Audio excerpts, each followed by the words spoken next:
willing to continue as past chair with some responsibilities of the chair until the new chairing country is agreed. And the management board discussed this and agreed that part of responsibility of the chair will be temporarily distributed among the management board members as occasion requires. And our Estonian Academy of Sciences continues to provide support to the website, organization of board meetings, and the next annual meeting. So it will not be left running without any coordination. But our academy can't provide full support in the amount what we were hoping in the past.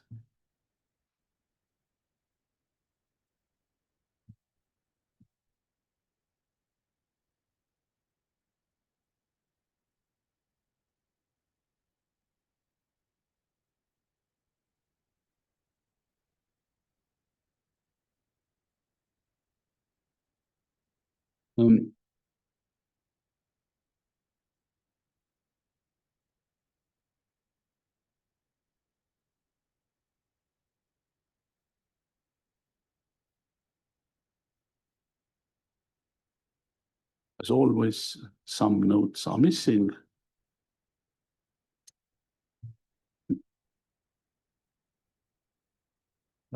Then at the end of summer, Anna Mauronen sketched the document Scientific Freedom, which has been distributed together with the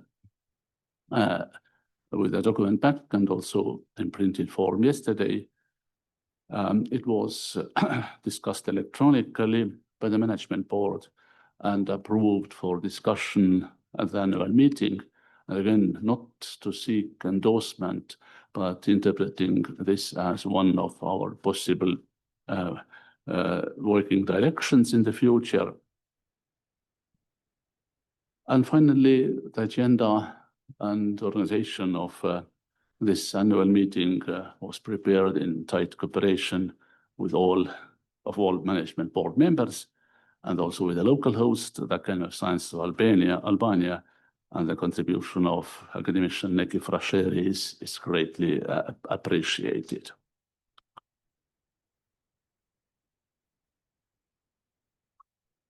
So this is what happened within this year. In some sense, it's clear that we are a living and working group and having a good potential to continue in the future.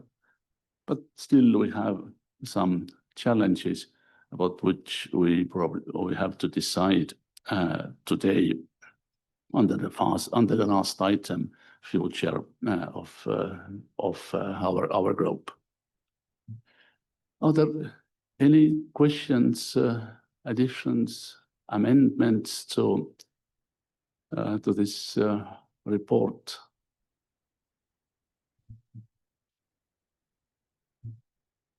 Of course, it's always possible to do more,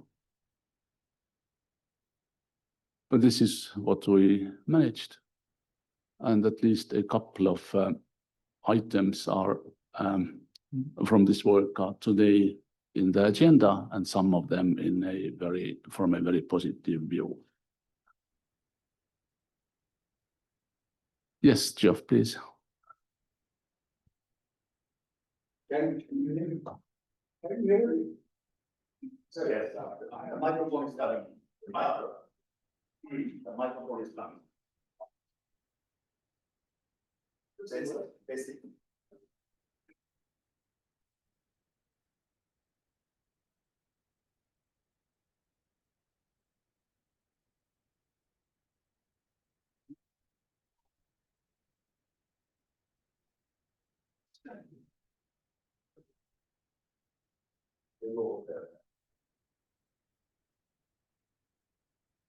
So I suggest that as a group, we should first of all thank Tarmo for really his very assiduous work on behalf of the group. If it weren't for his efforts, then none of this would have happened. So I think first of all, we should thank him I think secondly, we should simply say that we're very pleased with, I personally, representing the Royal Society, I'm very pleased with what he's presented to us and compliment him on doing it. So clearly we have a problem from here on. What's next? But I think what's happened in the last year or two has actually been very good, very safe, very sensible. So I suggest we all say thank you very much, Tarmo. Thank you. As you understand, I was not seeking for applause. I was seeking that you comment and note this report. But thank you very much for your trust to me and our team. And all this has been very much teamwork, where my personal contribution is not as large as it might seem from this report.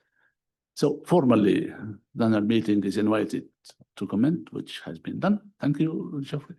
And to note this report. We don't have a procedure of approval of this kind of report, but this is, my understanding is that we just have to know what has happened and we have to document what we are doing, not in terms of long formal reports, but putting their key words and topics where we have contributed. So it has been commented and noted. Thank you. Next agenda item is much more about content. Oh, yes, it's already there.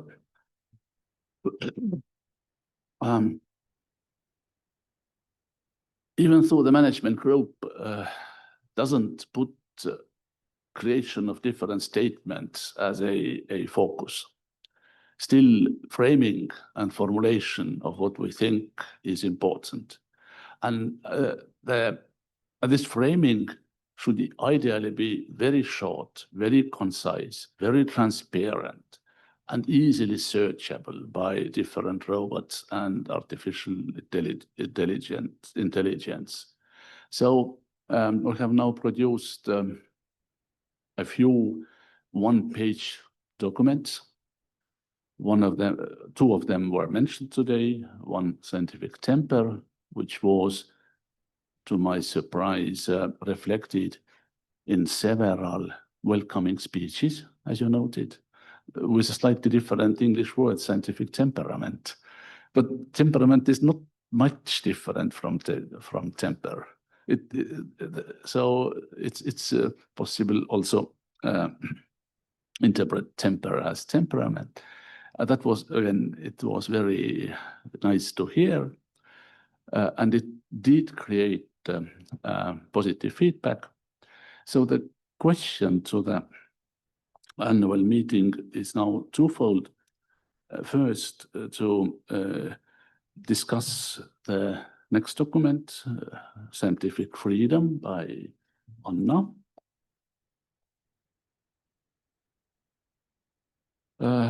Possibly make suggestions about how to improve it. But we do not going to approve this document as a whole, unless annual meeting requests. So understanding of that management group is that it's more important to distribute the ideas than to create kind of signed documents. This may change, but this is now the situation. So you're absolutely welcome to not only to read this document about scientific freedom, it is a topic which is very close to our hearts. This is the core of driving science. You never know which direction, which method, which topic, which nuance would be important for breakthrough. And whenever freedom is restricted, then we may lose just something which makes our future better.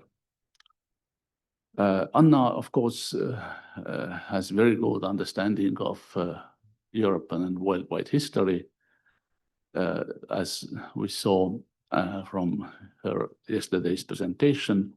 So in this sense, the document has very clear historical dimension.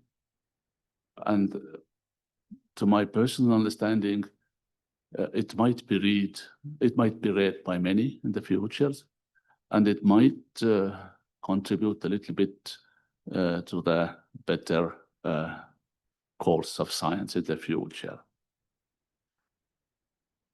The other question under this item is what annual meeting thinks whether we should continue in this manner, irregularly, but relatively frequently, 2-3 times a year, producing this kind of one-pagers, framing them not nicely and distributing, or we should go some other way. The argument for such one-pagers is that anybody from the ISC delegates or members who has ideas, who has concerns, who has aspirations, whatever, puts together such a document. And if it fits to understanding of what science is and how to make it better, then it will be simply distributed with a goal of having those ideas on board, existing somewhere, and with the hope that those ideas will do their work anyway by themselves. Good documents are read and distributed. So now I'm opening floor for the first discussion of this document. I don't know whether Anna is also online and could perhaps say a couple. Yes, then I would first invite Anna to say a few words. It's written so nicely that it doesn't need much words additional, but still, and then we comment it in the annual meeting.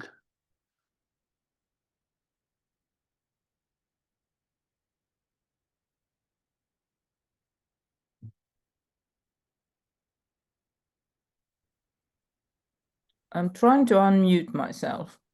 Okay. No, Anna, it's not mandatory that you. Yeah. No. I was quite prepared to do this.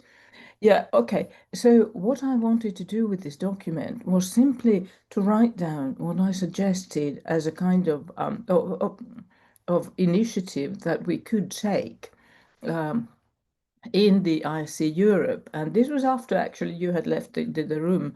You had left the meeting for something else, and so it was distributed as a draft form, and my idea is really that it's the first step in starting a project on a kind of like action group for doing something intersectional too.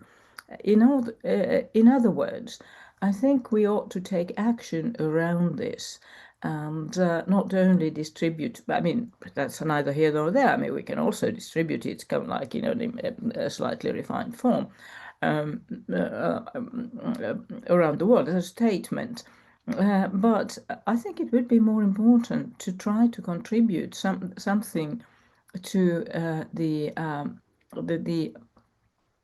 point about scientific freedom and responsibility that is on the ISC agenda, and not only as a talking point, but actually something that the ISC could do, and that could be our initiative to the ISC. Act upon this. And I think it would be nice, really nice, to have a very small action group, kind of like preparing this kind of like activity further before our next meeting, the next open meeting of the next conference next year, and kind of like start as soon as possible, suggested to the ISC the possible procedures that we could do in Europe, where we also recognize this threat to academic freedom or to scientific freedom, and actually try to get people involved in doing something about it, counteracting it, and also suggest the same kind of procedure to the ISC and inducing them to do something about it. I understand that in different parts of the world, you do different things. You live in different situations. You have different prejudices to overcome, etc. But at least to set an example by showing that we do something about it. We don't just speak about it. Because, I would like to do this in some sort of form, in the way that I think we ought to have a very small group doing this, acting on this, kind of like planning this, and it would involve, importantly, young academies in Europe, a representative from them. I think this would be the obvious first step to start planning action around this. Would be, kind of like a couple of us and then somebody from the young academies of Europe. So this is basically what I'd like to suggest. And the topic is quite obvious, I should think. I mean, academic freedom is all, as you also said, Tarmo, it's kind of like it's the starting point of all successful research. I mean, we can't really do anything very much if somebody from politics tells us what is useful and what is useless, because they usually don't understand what they think is useless, and their understanding is not very exactly very sophisticated either. Okay. Thank you very much, Anna. Things become much clearer. I do have one question about this document. Anna, you use English king, and the king is not with capital letter. Is that intentional? Yeah, because it's not part of a name. It's just a label. It's just a classifying term. It's in the incoming king. The King of England at the time who was incoming was Charles II, if I remember correctly. We must be very careful because there are some kingdoms around the world, and they might not like that the king is written without capitalization. But I think you know much better English language than anybody else of us, and normally even better than native speakers. I would not spell it with a capital unless it is part of somebody's title, King Charles III or whatever. It's just the king is simply a noun.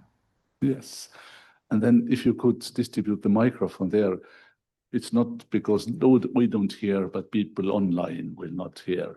Oh yes, that's also very good. So is my comment is a sort of proposal on also how to think about the audience, because of course we can write a document, but then my point is who's gonna read it, because we can also involve the young academies, but I doubt that this will kind of reach a big audience. So why don't we think about something like a sort of European manifesto on topics that we deem important, and we frame these as a kind of comment or perspective to be published in Nature, for example, or any other journal, also multiple journals.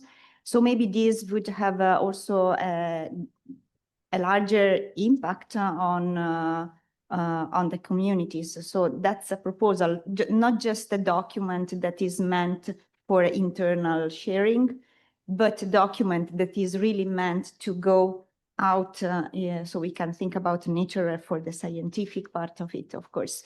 And so this will also force us to frame our ideas very clearly and with in mind that many people will read it. So I don't know, that's just a proposal, because I think that especially young people, that's my perception with the people I'm working with, they don't know anything about that.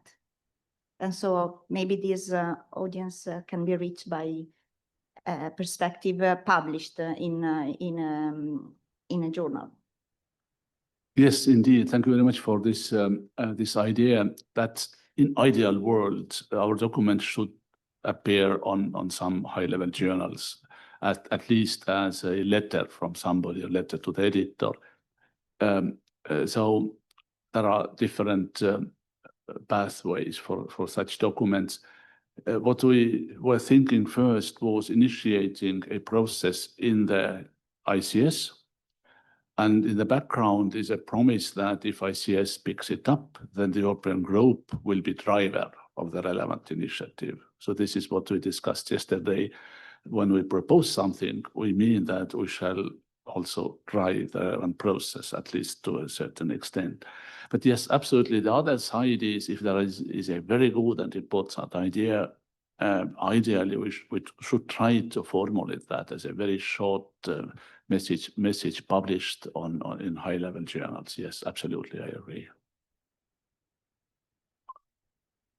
Yes, Jeff, please. Oh, or is...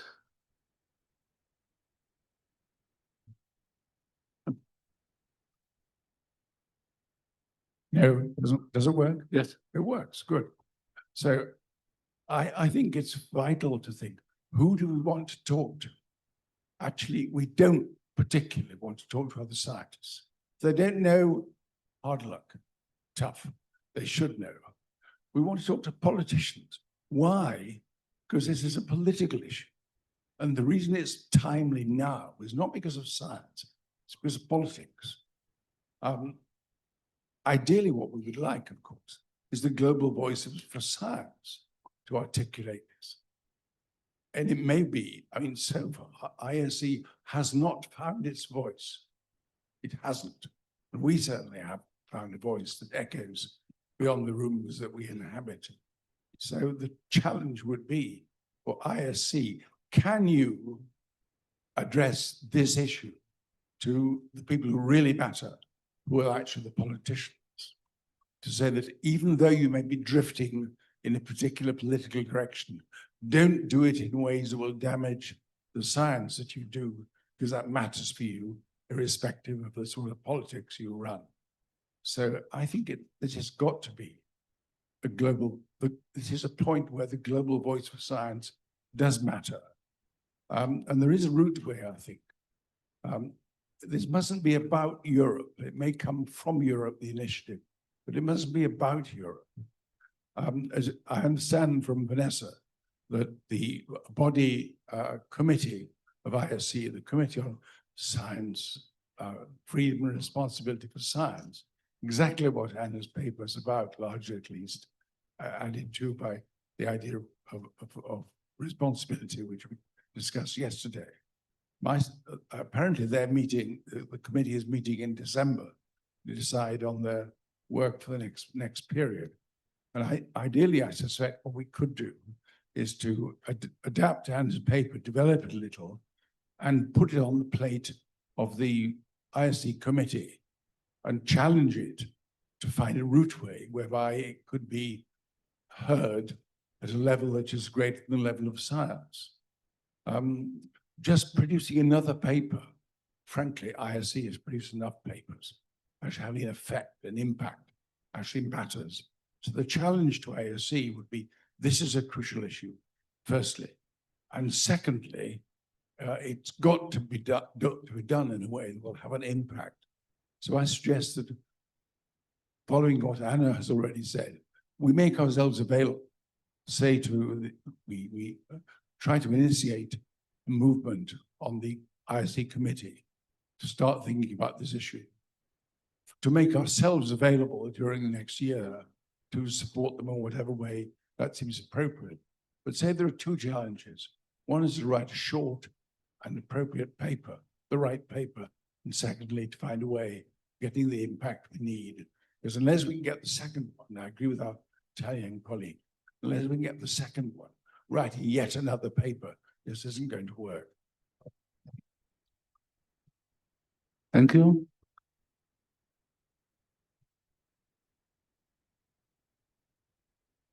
Thanks. So I think that's a great suggestion, and we can go back to the committee with something like that if it's if this group wants to take it forward.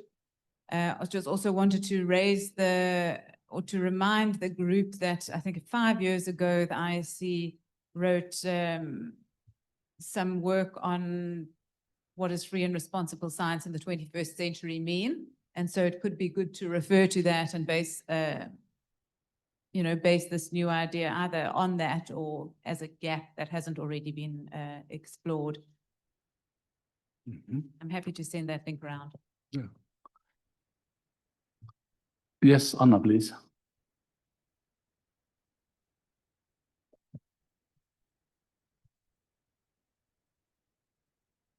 Okay. Unmuted, I hope. So what I'd like to do, I think it's really important that we do this. I've seen the kind of like seminars that you can still see of the kind of like scientific freedom kind of thing that the ISC had, and they were, although kind of like on the right track or had all the right views, they were just ways of seeing academic freedom, and I don't think that takes us very far yet. So I think it would be extremely nice to follow the path of actually making a European initiative to the ISC board as soon as may be on this topic, and really, as Jeff was suggesting, we could kind of like suggest ourselves as willing to work on this, and to really develop a way of going about delivering it, because otherwise we'll stay talking to other scientists, as Jeff was saying. I mean, if we just kind of like have statements on websites, that may be fine, but who reads them? I mean, apart from us. And I think that this really needs more kind of like active action and active activity. And I think it would be really important in one way or another, get the young academies involved as well, because it's a question of their present and their future more than that of us, who are already kind of like in fairly senior positions in our academic careers, and are rather kind of like towards the exit rather than the entry end of the thing. So I think it would be excellent to take it forward in a modified form, to take it and frame it as an initiative, something that we're willing to work on in cooperation with the ISC, recognizing that the ISC is where the greater power lies. And it would be great to collaborate with other continents and other kind of like regional offices, for example. It seems, yes. Ilya, yes, please. Well, once I had a document or paper regarding the scientific members. Switch on. In Albania. So first of all, good morning, everybody, and thank you for giving me the possibility of taking words for some little things like some crucial objectives and some reality in Albania regarding to scientific freedom and responsibility. To us, seems to be crucial pursuit of knowledge, ethical conduct, open communication, responsibility to science, and avoiding conflict of interest. So for us, there are some questions that need to be focused on it. So being based on the evidence of the reality in Albania, it is a state of the art of scientific freedom in Albania, which I am avoiding to mention everything which I'm reading here. Maybe this is a document for our internal environmental here in Academy of Science, but there are some efforts that have been made to promote responsible conduct of research, such as development of guidelines of codes of conduct for science, scientists, as well as increased emphasis of important, transparent, and reproducibility in scientific research. There are some ongoing challenges and areas of concern, such as potential for scientific research to be influenced by political and economical interests, which in our small countries, it is very high, powerful, and dominate, let's say, all the other fields like scientific research and other expectation of the society.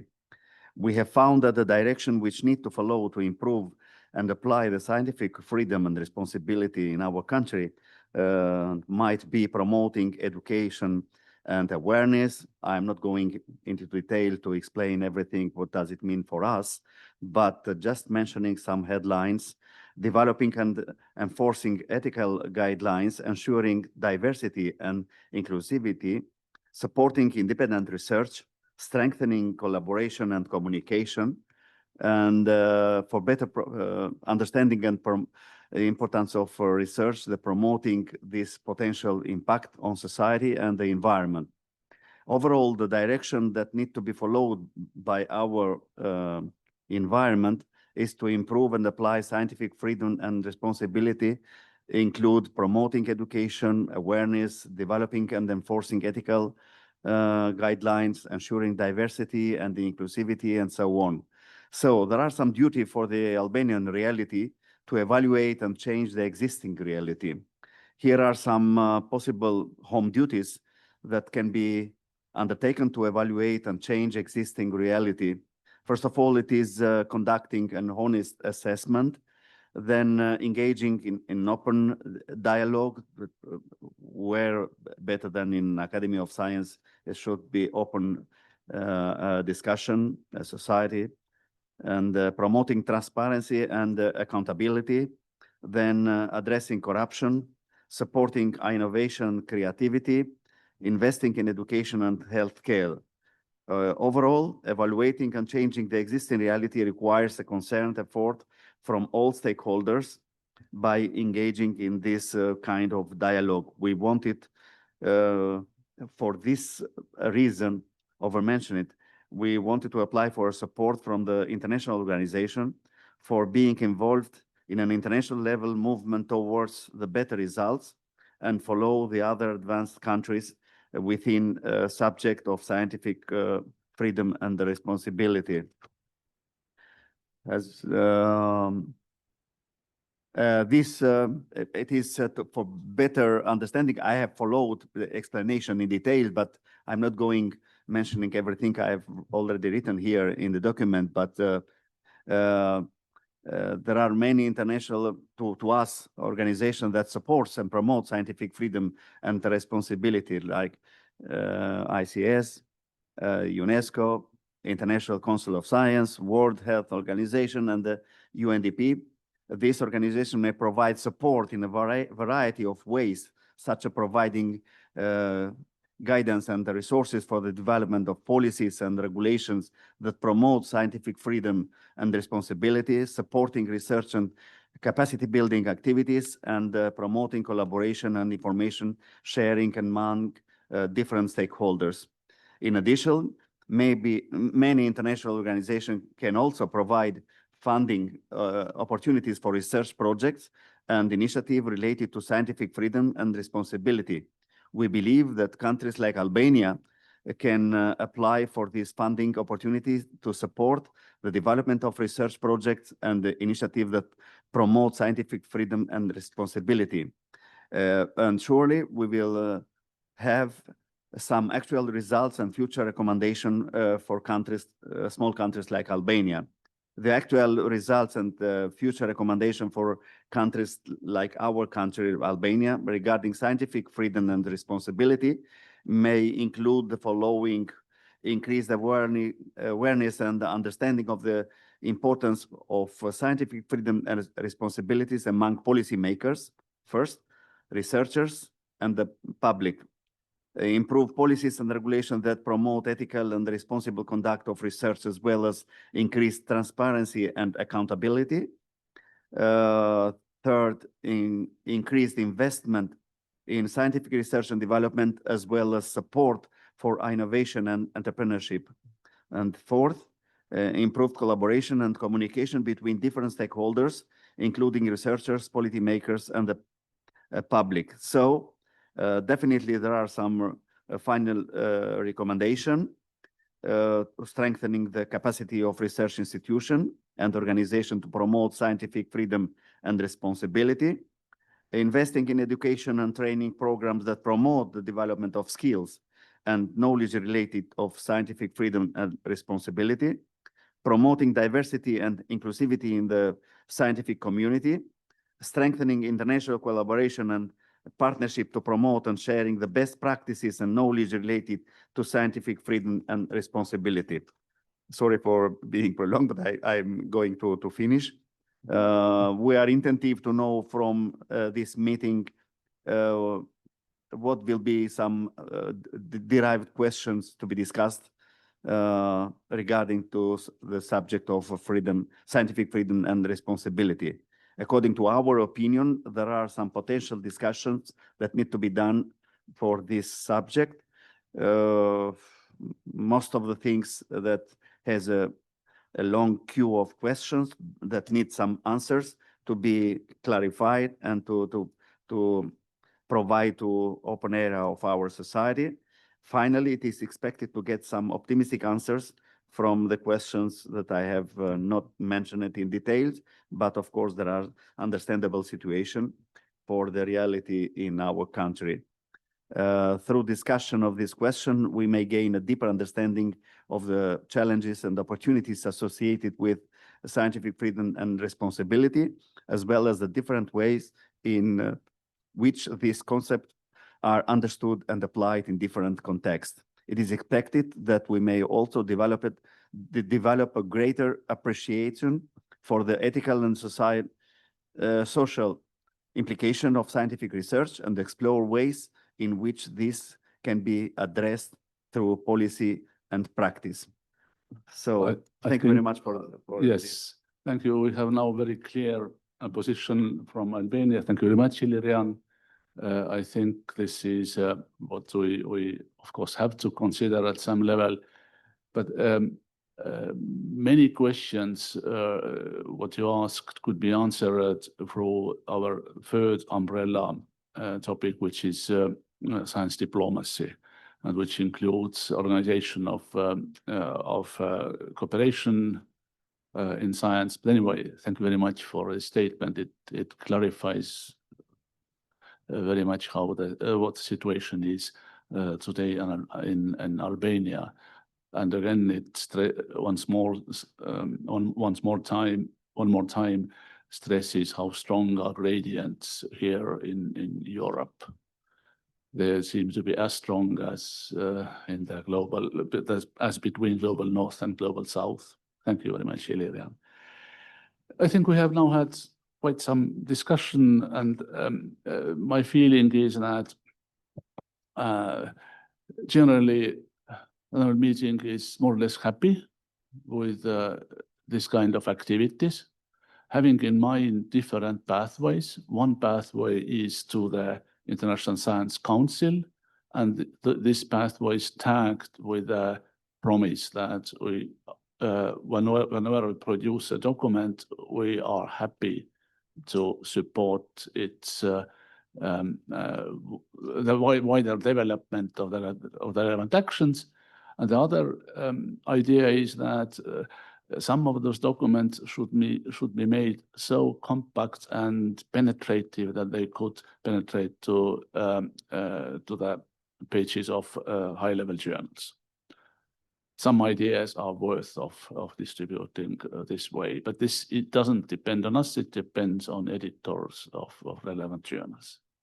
But anyway, I understand that the annual meeting is basically happy with the tradition of compiling of such documents and trying to push them into different pathways. And understand that there is no direct suggestions to change the draft proposal about scientific freedom, so we may take it as a approved working document. Yes, Anna, please, yes. Thanks. Yeah, I would just like to say that we can kind of like end up saying that yes, we have lots of different documents and we can take different pathways, but I think that's too vague. I would like to have a kind of like distinct understanding that we do make an initiative we present an initiative to the ISC about academic freedom or scientific freedom and responsibility and how that should be taken forward, not just discussing it, but I mean actually taking that forward in the ISC, and we offer to do something about it too. Okay, can we just like say that this is a clear this is accepted and not just a general thing that we can send different documents to different things. I think that's too vague.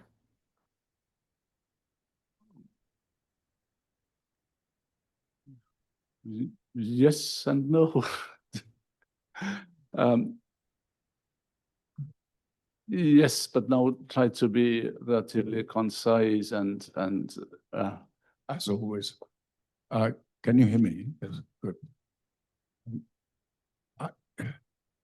Scientific freedom is all very well, but any other member of society might say to us, why you?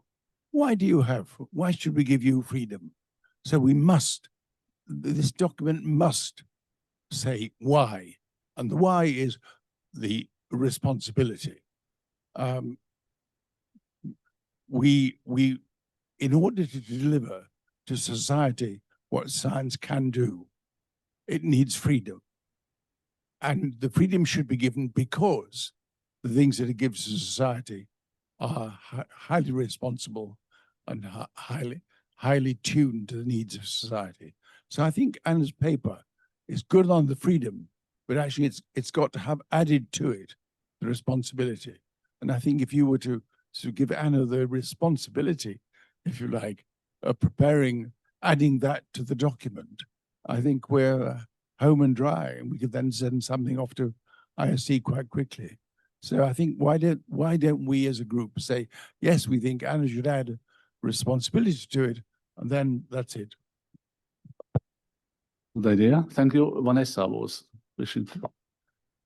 Okay, I think maybe Jeffrey's question has helped me because I'm just not clear on where the responsibility for action lies at the moment, if it's lying with the group or if it's lying with ISC. Yes, thank you. So anyway, we have to we need not to conclude anything. I think there has been a set of good ideas, and any document can be improved.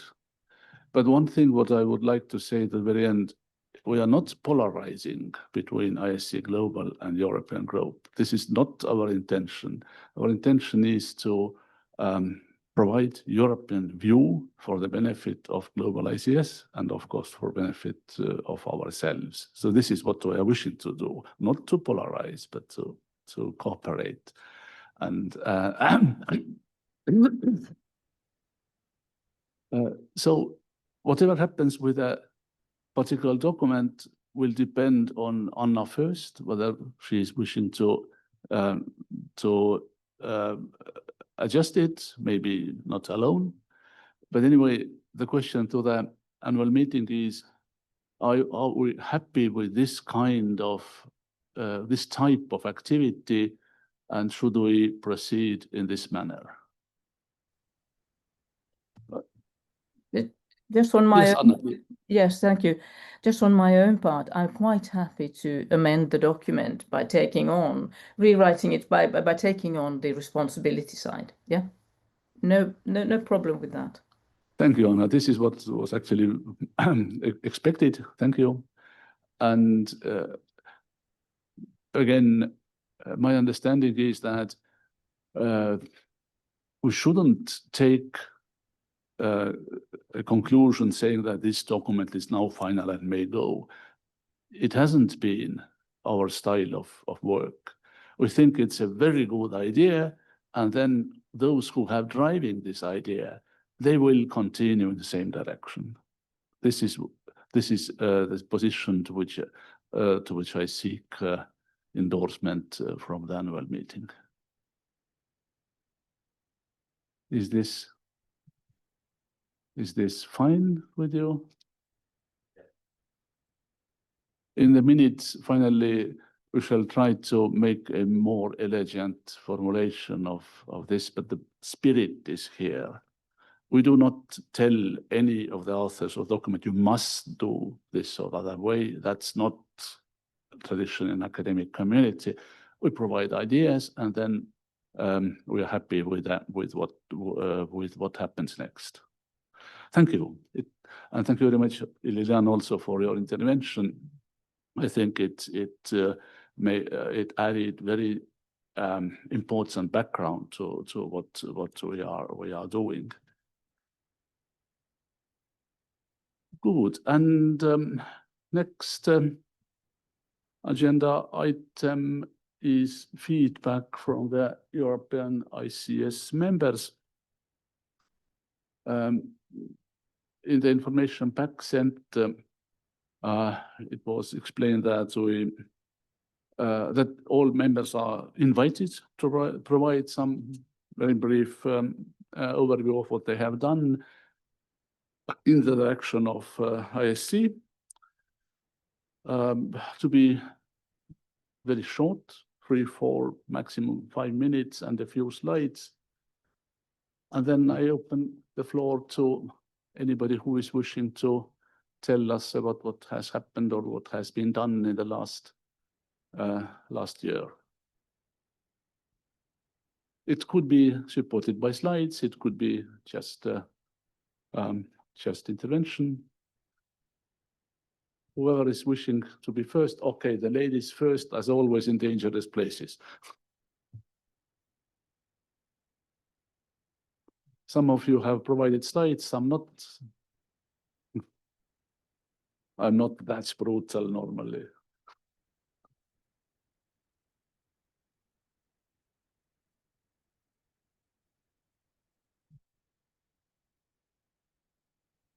Distinguished colleagues, it is both an honor and pleasure to address you on behalf of the Montenegrin Academy of Science and Arts.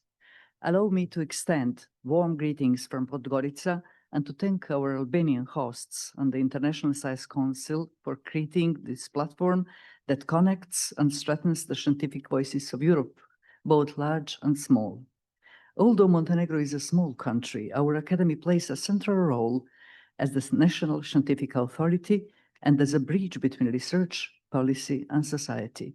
The Montenegrin Academy of Sciences and Arts was established by law 54 years ago as the supreme national institution in the fields of science and arts of particular national and state importance. It brings together the country's scientific and artistic potential, promotes creativity, and fosters the development of science, art, and culture in all their forms. The Academy is an independent institution, governed autonomously by its members in accordance with the law and its statute. At present, it has 35 full members and 39 full members and 29 foreign members, organized into 4 departments: natural sciences, social sciences, humanities, and arts. Montenegrin Academy continuously organizes international meetings and projects that enhance both the Academy's and Montenegro's international and scientific presence. To date, it has concluded 29 bilateral agreements on scientific cooperation with foreign, mainly national academies of sciences and arts.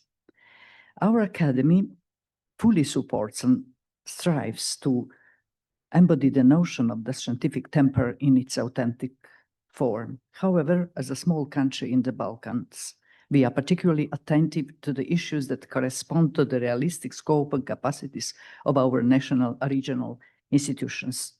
Our key objective is to find within the European ISC members community the support and channels necessary to make science and the knowledge economy true drivers of growth and well-being, especially in the research areas that can directly enhance productivity, innovation, and quality of life. This, in turn, benefits Europe as a whole, since Montenegro is and feels itself to be an integral part of Europe. Freedom of science and freedom in scientific work are, of course, prerequisites of any prosperous and healthy society.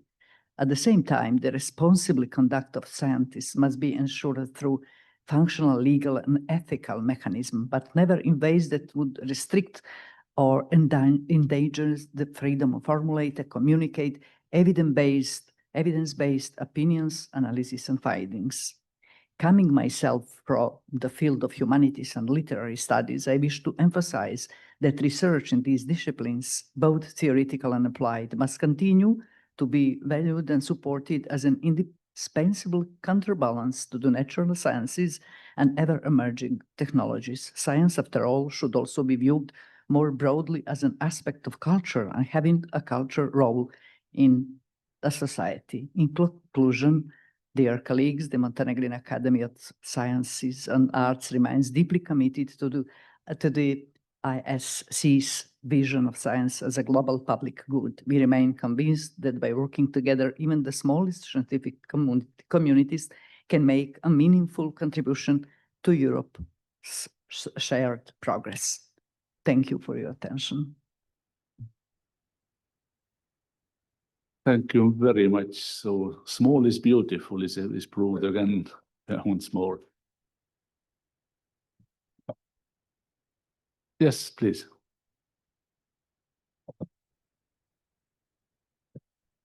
Regarding the activities of Academy of Sciences of Albania during those last years, I can mention several directions. The role of academy is to support research through collaboration. And we have several research units, virtual units composed from professors from different faculties. They collaborate also with the neighbor countries. So we are trying to increase the collaboration in the region.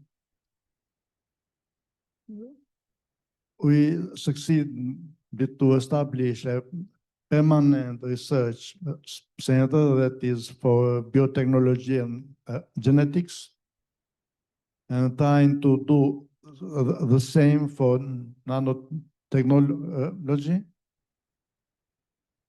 We have back in our academy institutions of humanitarian sciences, which taken off from the academy during the reform of 2007, a reform that created a lot of problems for the research in Albania. And also there are a number of international conferences. I can mention just last week we have in Tirana a Balkan conference in informatics, which was supported by the academy as well. And we're trying to keep the dialogue with the politics, and at last succeeded to make real the new law for research, which was missing in our country. So this is, if you will, the lines of the activities of our academy. Thank you. If any question, we are here. Thank you very much, Neki. It is clear that you are actually very active, and I would like to thank once more you for co-organizing this meeting, which was not only physical work, but also quite some expenses. So thank you very much on behalf of all participants and delegates. This is a major contribution to the work of ICS European Group. Yes, İlkay, please. As you wish, but you must be at microphone so that others can hear you over internet. Good morning again, and I would like to give some information about Turkish Academy of Sciences activities, as I am the principal member and the council member of TÜBA. So also member of the European Working Group. So in summary, actually for recent activities of TÜBA, we participated in G20 Chief Science Advisors Roundtable in South Africa, focusing on equity-based science, technology, and innovation for inclusive human development and global sustainability. And TÜBA representative also contributed to the writing process of the declaration. TÜBA contributed to the Science 20 meetings held by the Academy of Sciences of South Africa. And in alignment with ISC strategy, TÜBA's participation exemplifies the emphasis on fostering multilateral science diplomacy to address global challenges, evidence-based policymaking, as well as open science. Another activity by TÜBA is to organize jointly TÜBA Turkic World Summer Schools. We organized the 7th Turkology Summer School, which was held in Azerbaijan from August 10 to 17 this year, in collaboration with the International Turkic Academy and Karabakh University. This program actually focused on scientific publication, research funding, and Turkic-Board relations.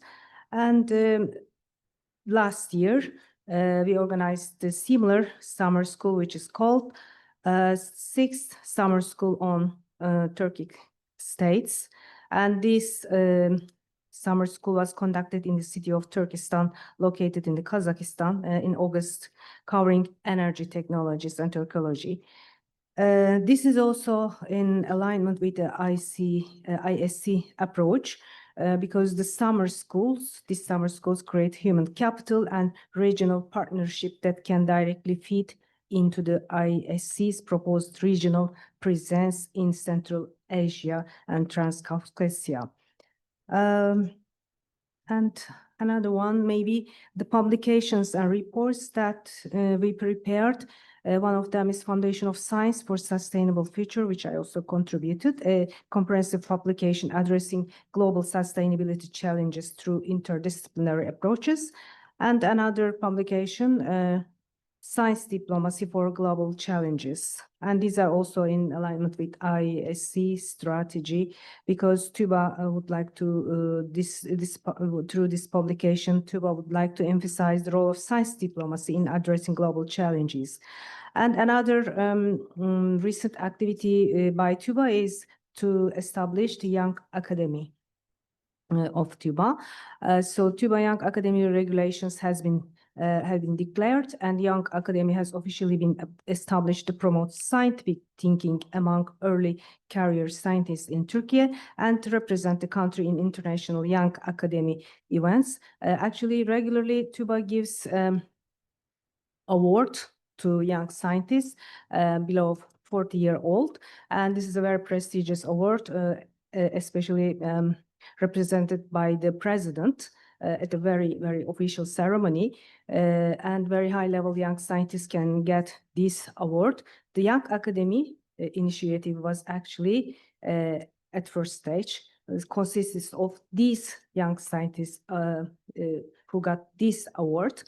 And this is also in alignment with ISC strategy. So very briefly, I can express the activities, our activities by our academy. And thank you very much for listening. Thank you very much, İlkay.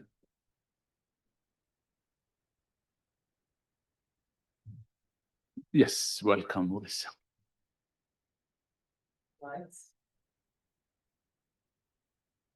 Thank you, Mr. President, dear colleagues. I would like to present recent activities from the Serbian Academy of Science and Arts. I am currently president of a board, academic board for science and full member. Actually, I am a medical doctor and a specialist in immunology, but mostly oriented in basic research in immunology. So,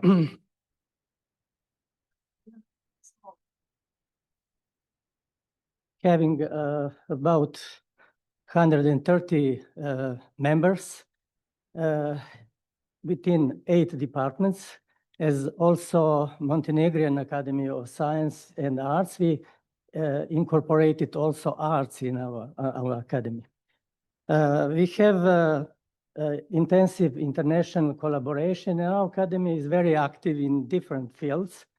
And you can see here key projects that are supported and running in academy, including some demographic problems, public health, environmental protection, scientific and economic strategies, education, AI, biotechnology, nanotechnology, agriculture, rural development.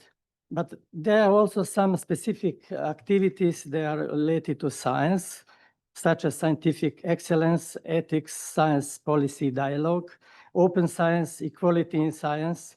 I am proud to say that Serbia is one of rare countries where females dominate in science over men. So female about 52% relative to 48 to male. So, but there is no problem to talk about the significance of equality in science, but also a lot of projects and dialogue related to scientific publishing. There are many opportunities for cooperation. We have intensive collaboration with many academies, but also there are communication within countries related to science diplomacy policy, but there are also opportunity for further cooperation, especially in programs that addressing pressing global challenges such as climate changes, pandemics, and also AI as a dominant topics now. Can you have a slide? There are some activities that I chose from the large list of activities during this half and 1 year, but mostly related to topics proclaimed in a recent Muscat declaration about what should be the main activities of members of ISC members. We have 3 workshops on sustainable agriculture. It is especially important for Serbia, but also for the region. Then one symposium about economy, about Serbia economic development and its determinants. We had 3 workshops on artificial intelligence. One was international. We organized the 22nd Young Research Conference. At the moment, we have no young academy. We are talking about this. Maybe it is not a real time now, but I expect in near future to establish such an academy. We had European Conference on Educational Research recently, and also the World Conference on Science and Art for Sustainability.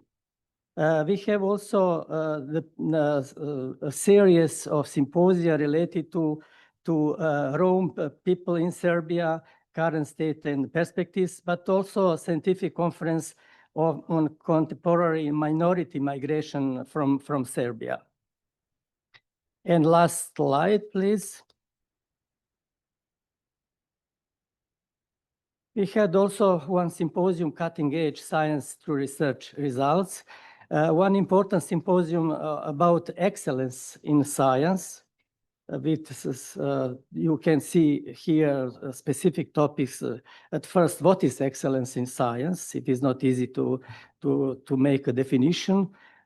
Quantitative indicators versus qualitative, how to measure, and so on, the peer review crisis, fraud in science, and so on.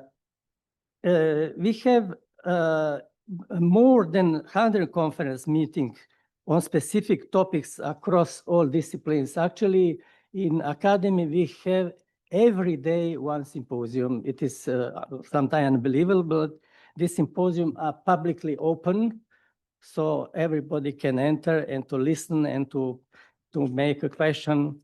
So I think that we are on the right way. Thank you.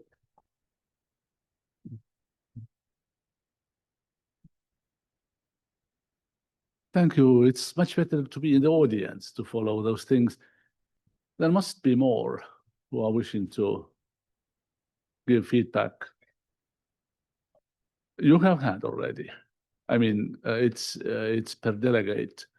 So Muris, you were wishing to, at least you had this position yesterday that you have something to say. Maybe after dinner you don't want anything to say. Yes, you're welcome.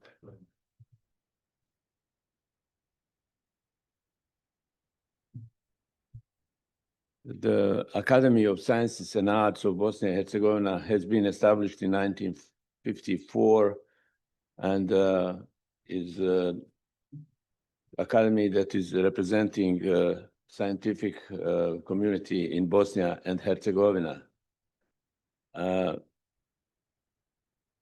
Due to political structure of the country and the problems that appeared from the even war, we had problems, and we do have problems at the moment, regarding our position in the society, and also, in particular, budgeting and financing the academy. In the last 5 years, we managed to stabilize the academy, and at the moment we have 49 members and other kind of positions as well. In the next year, we probably will have election of the new members. Academy has increased its activity in scientific projects and presentations, projects, presentations, and teaching, sort of teaching at the academy. In particular, in the last few years, we established the stable role of the presentation of the different topics that are becoming very, very popular and very representative in Bosnia and Herzegovina. So we do have probably in 1 year about 50 to 60 very interesting topics, and they are becoming representative and very popular in our country. Academy has been involved recently in the project of preparing strategy of science development in Bosnia and Herzegovina. Being involved in a large number of individuals and institutions, and the project is going very well. In particular, I am very much pleased that we are the organization that has been selected to prepare such a project, working with the Ministry of Science in Sarajevo and working with other institutions. Analyzing what could be done in order to improve the status and the development of science, we realize that there is possibility to cooperate with the large diaspora that Bosnia and Herzegovina is having worldwide. We do have more than a couple of hundreds relatively young and middle-aged researchers that are working at the top range universities worldwide, in America, in Europe, Australia as well. And the particular point of that cooperation is that we encountered very much ability of those people to cooperate and their willingness to put not only their time, but also their projects, their research capabilities, and a lot of enthusiasm.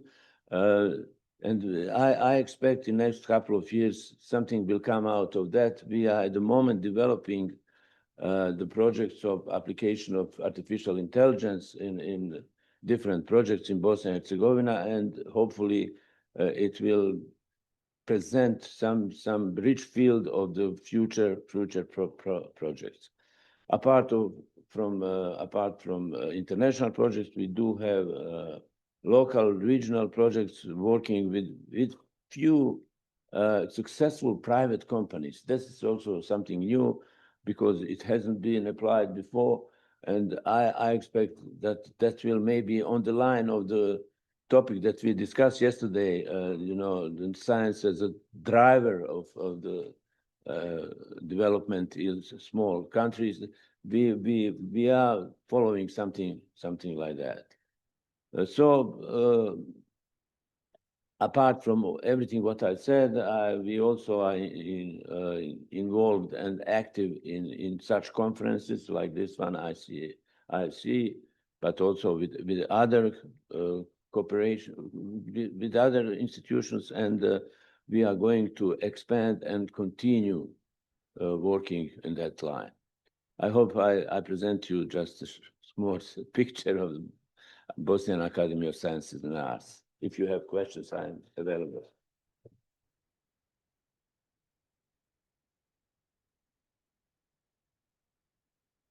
Thank you very much, Muris. But we receive now an extremely important message which forces us to break down for 15 minutes. Coffee is there. After coffee. So coffee is there. And probably there are at least one more mathematician. And the well-known definition, what is a mathematician? It's a biological machine which converts coffee into theorems. Can't function without coffee. So we reconvene in 15 minutes, have coffee and come back. And then we have still a few. Okay, dear ladies and gentlemen, I got the order to be the first after the coffee break. So very briefly, the topics which are very important for ISC is freedom, responsibility, and inclusivity in science. So two things which I want to mention very briefly, that Lithuanian Academy of Sciences is publishing popular science books, which we are giving for free to the schools and to the libraries, and they are really very popular. And you see free books which have been published, and also inclusivity, ladies in science. We organize together with Estonian, Latvian, and Lithuanian Academy of Sciences each year award. Award is not so big. It's only 7,000 euros per person, and it's free. Ladies from each country is awarded. Next slide, please. International science agenda. So many international conferences, I will not mention all of them, in Serbia, in Belgrade, I heard around 100. So we have in Lithuania around 250 meetings a year. So some of them, you see the topics, starting from malaria, from lessons from COVID, the HCV elimination which how to call it in English? It's a kidney, I think. Hepatitis virus, to fight hepatitis virus. So next slide, please. Evolution of science. So again, several discussions and meetings with AI in medicine, publishing department of Lithuanian Academy of Sciences also publishes scientific journals, which are included into Web of Science, Clarivate Web of Science with citation indexes. Next slide, please.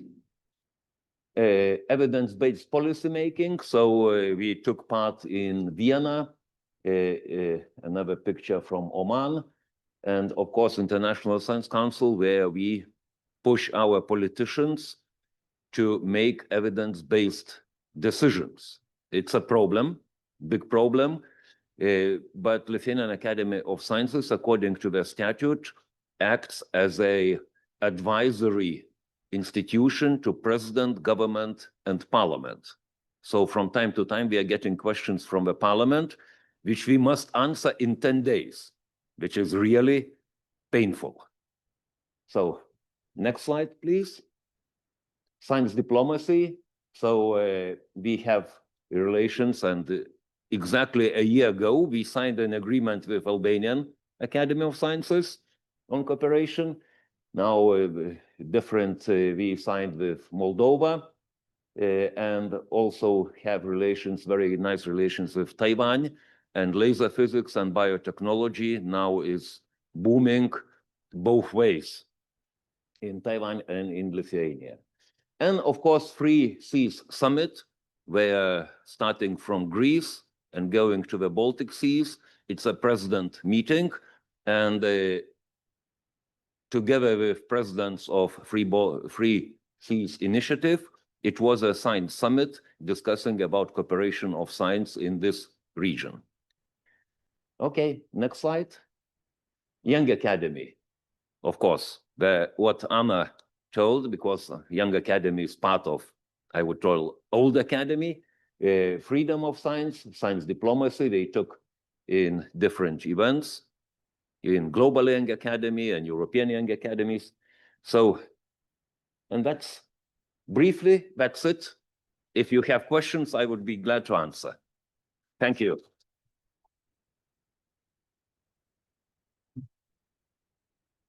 Thanks a lot. And Augusta.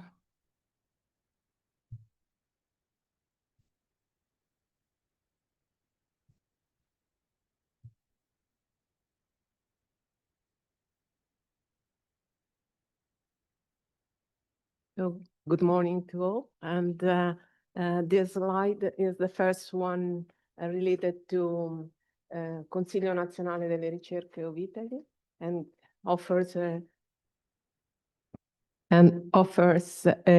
overview of this big and large and nationwide institutions. So we are more than 8,500 people as researchers. And so we are in all sectors of and disciplines, you might call, from natural science to social science and humanity science. And we have the nature of a research council. That means that we are public supported, funded. And what is important in these slides to me is that this July, a new president has been appointed. And this is a governmental procedure that selects from high-level scientists in the country.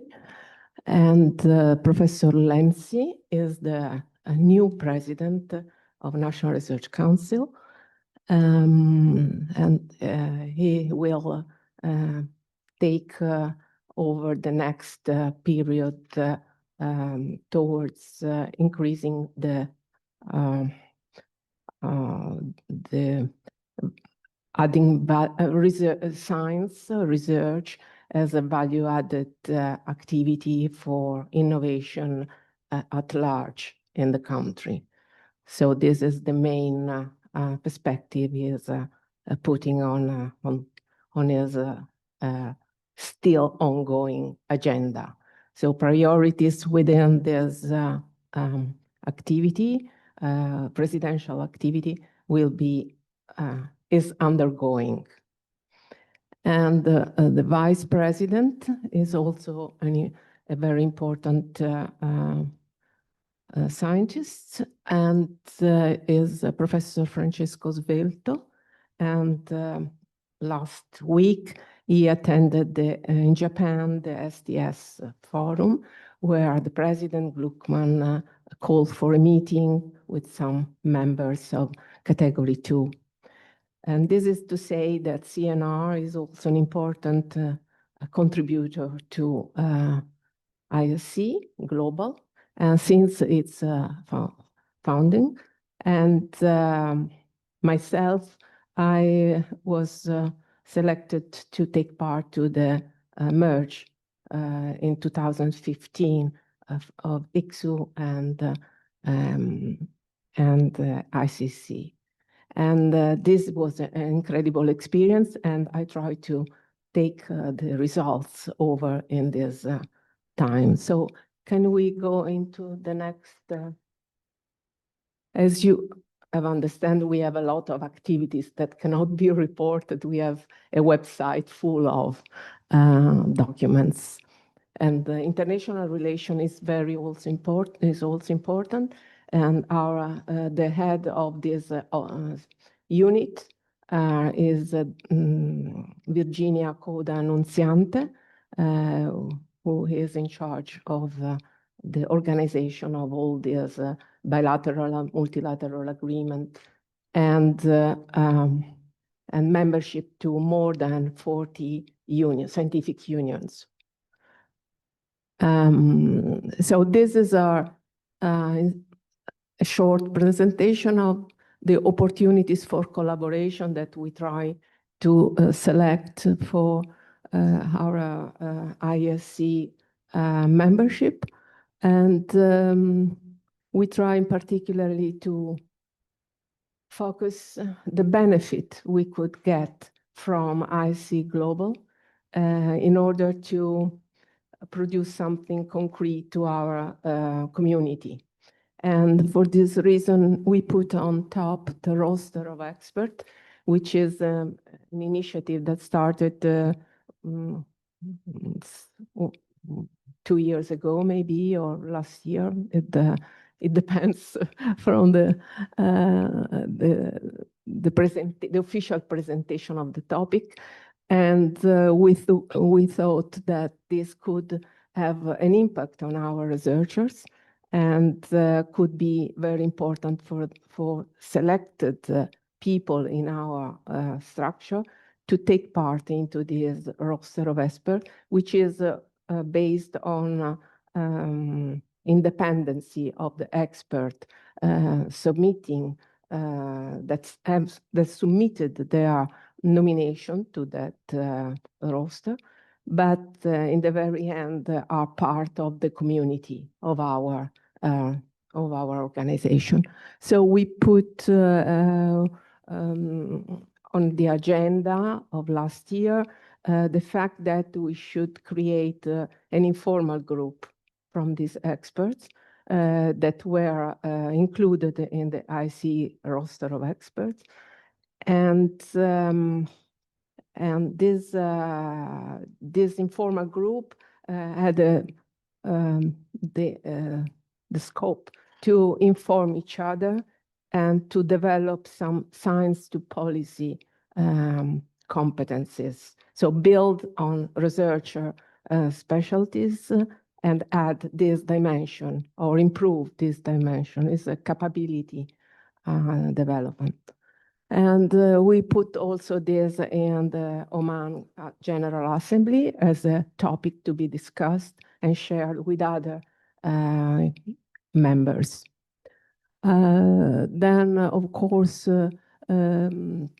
this is the importance of sharing with ISC members some key issues.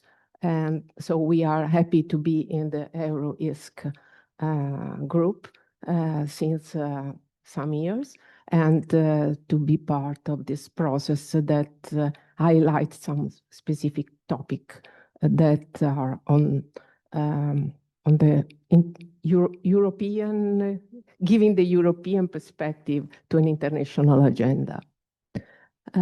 For recent highlights, we have been involved in several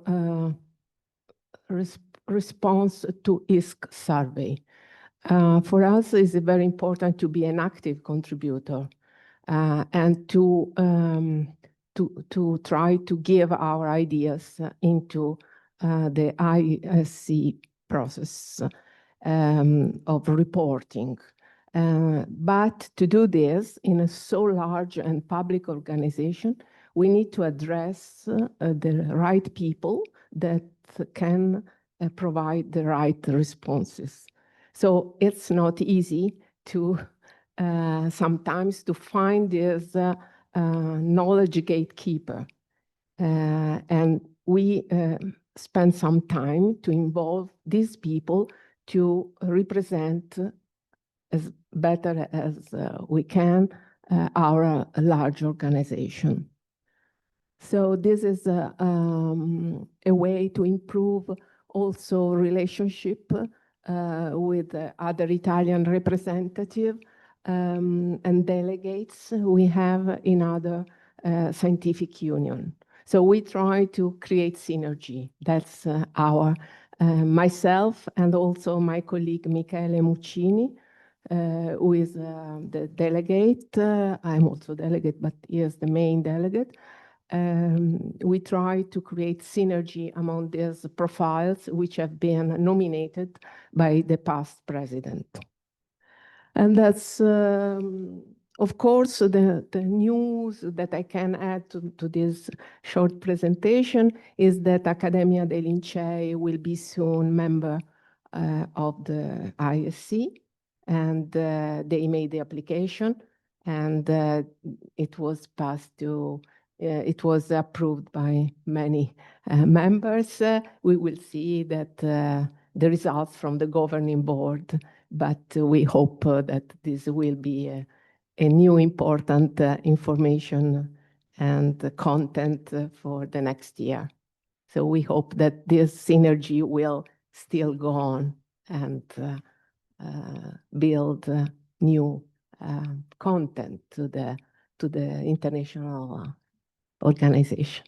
Thank you.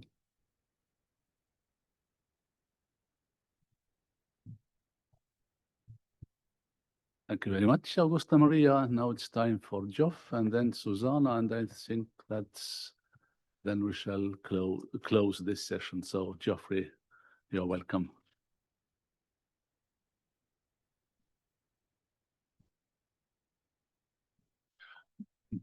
So the big challenge to me is if I can get as far as this, I can hang on to this, and it's greatly helpful. So the Royal Society was created in about 1660. We're not quite sure exactly when, but about then. It has 800 fellows, and the fellowship extends not just to inhabitants of the UK, but also to the old Commonwealth. So we have fellows from Canada, Australia, India, South Africa, Kenya, you name it. We also have an honorary fellowship, and you have to be really good to be an honorary fellow. Most of us who are ordinary fellows are not clever enough to be honorary fellows, which I think there are about something like 15 who are mostly Nobel Prize winners. The Society, unfortunately, didn't benefit from the European Enlightenment. And so rather than expanding over the whole realm of knowledge, the Royal Society was restricted to the natural sciences. And it was only in the 20th century that new societies were developed to bring in the humanities and social sciences. It has what seems like a rather large budget. If you read the budgetary statement, we have a budget of £600 million. The reality, of course, is somewhat different. So that the building we inhabit was taken from the German embassy in 1939 for the very best of reasons and given to us. And the value of our building is in there as well. By my calculation, we have something like £50 million worth of unrestricted funding. That is funding that permits us to do anything we like. Our relations with government are good, and the but is that we only receive money from government to do things that they like. So we have arrangements with them to do their work. One of the most successful in my mind is what I call the Royal Society University Fellows. We started out about 25 years ago with fellowships for clever young people with a PhD, which were 3 years long. And we decided progressively that actually 3 years was rather short. They began to worry about their next job. So we said, no, we must put that to one side. And now fellowships last up to 10 years, by which time they already have their professorships, and people are different universities are bidding for them. So it gives young scientists freedom to do nothing but think for as long as they like. And the well-regarded single author paper in Nature is interesting, but irrelevant to their progress, I'm glad to say, because we all must recognize the stranglehold on science that the commercial publishers have. So what do we do? Well, I've divided what we do into these three categories. We have science meetings, which are some of which for this coming year are listed there. You'll notice one of them is science as a global public good, has figured in this this meeting, and it's also the vision of the International Science Council. But the meeting is a 2-day meeting. I'm organizing it together with another fellow, a philosopher, Michele Massimi, who's some of the people involved in there, not only scientists from UNESCO, the very obvious places like the UN and their new priority of science for the future, but also politicians. So we have the former government science minister who will kick off the part of it, which is to do with the real application of science, and also Maria Leptin, who is the chair of the European Research Council. So this is about, on one extreme, it's about the theory. Of the other extreme, it's about practicality and delivery, which society tries very hard to pursue. It has some priority topics called their current ongoing topics. These are current issues which the society is perennially involved with. Obviously AI, education, innovation, genetic technologies, climate change, biodiversity, and health. All of them you will all recognize as crucial issues for most of our academies. In the last year, the reports that we have produced are listed there.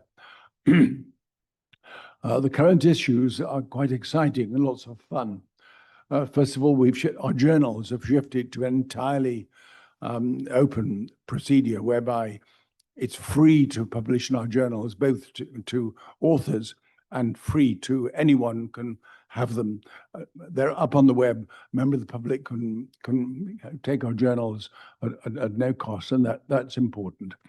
The talent for global attraction is very important at the present day, when in a sense we are trying quite hard, as most of our academies must. That's to be a safe haven from scientists who are essentially defunded or from elsewhere. And at the moment, of course, we have a significant influx of American scientists. We have a summer science exhibition, which is a whole week in which all the departments of the society flooded by exhibitors and is primarily for schools and is very effective. My daughter, who is a school teacher, one of my daughters is a school teacher. She invariably gets one or two exhibitors to come to her miserable little primary school in Ashby de la Zouch. And actually, it's very effective there in creating links between really good scientists who are enthusiastic and miserable small schools. I mean, it's really does matter the impact they can have with their enthusiasms. And of course, they care so much about their science, they really don't care that these aren't terribly important people. They're just interested 10 or 11-year-olds. I think I've said enough. So there we are. That was 3.5 minutes.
That's impressive without words.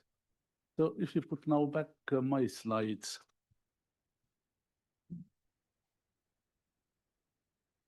Most of things I was wishing to report as a feedback were already reflected a little bit in the Secretariat and Management Group report. So I only would like to mention two aspects which were less covered there.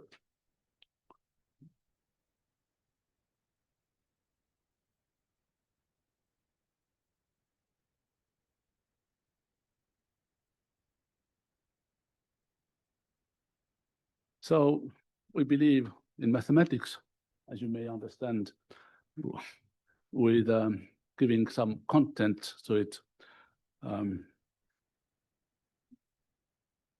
So participation in the ISC General Assembly was already reflected, but what was less reflected was participation at the Conference of Academies of Sciences of Hamburg and Baltic States.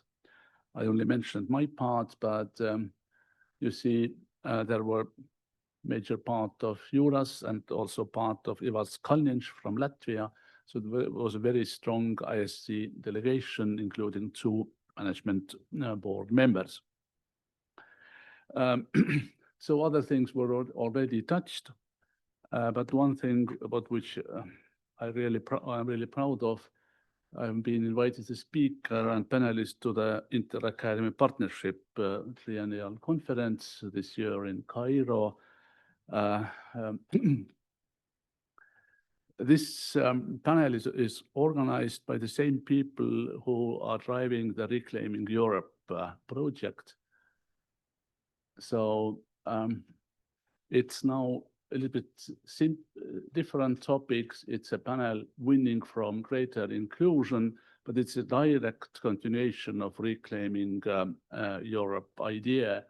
And we hope very much to bring a very strong message from ICS also to this forum, which is in a way competitor of ICS, but IAP, Inter-Academy Partnership, it's only academies. So voice of cash, voice of policy, voice of professional unions is missing there, but voice of young academies is very strong. And the thing which I also mentioned in the Secretariat report was a kind of strong setback, a major cut of our budget. So it's affecting all academy activities. It was almost 20% of active money what we had. If I don't take into account expenses for the housekeeping, etc. So we had to cut everywhere. And one of the things which was cut was our international activities. So having said that, I then go back to the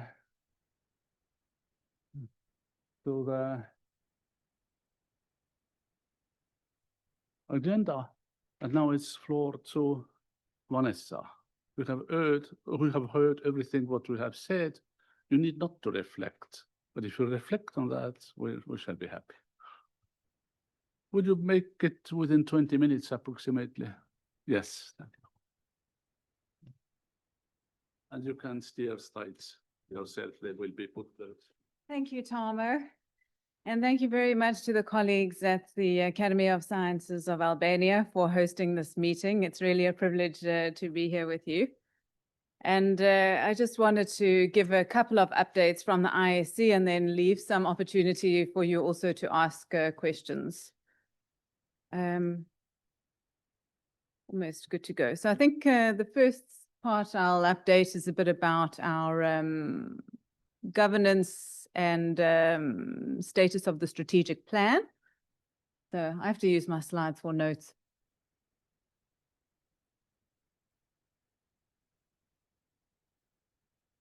Thank you. Amazing. And I can use this. I have a slightly different font than I'd planned. So I'll give an update on the governance and strategic planning process, a bit on the midterm members meeting a year from now, a small update on some of the activities that we've done this year, including some of the challenges, and then have an opportunity for your feedback as well. It's been really fantastic hearing from so many of the academies around the work that you do, how it fits into, the goals as well of the ISC, because, our members really comprise the ISC. I'm skipping this.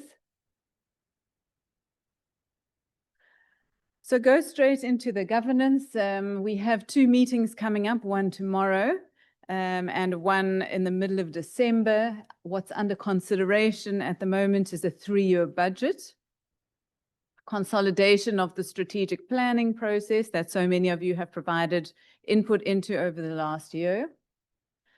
Also under discussion will be the process for election for new board members, because at the next midterm members meeting, some of the board will be in the staggered rotation. Membership applications and membership eligibility, and some input from the committee who's been working on revising the dues structure. So you may remember from Oman that Sir Peter mentioned that we were sort of running these 2 dues structures in parallel, and that we would like to merge them. So there's some feedback from that committee that'll go to the board. And things that will come to members then out of this meeting, I think that will be, of course, the memberships, but then also the vote in November around accepting the strategic framework and implementation plan and the 3-year budget. So that will have to be voted on before the end of this year so that we can start operating on that budget in 26.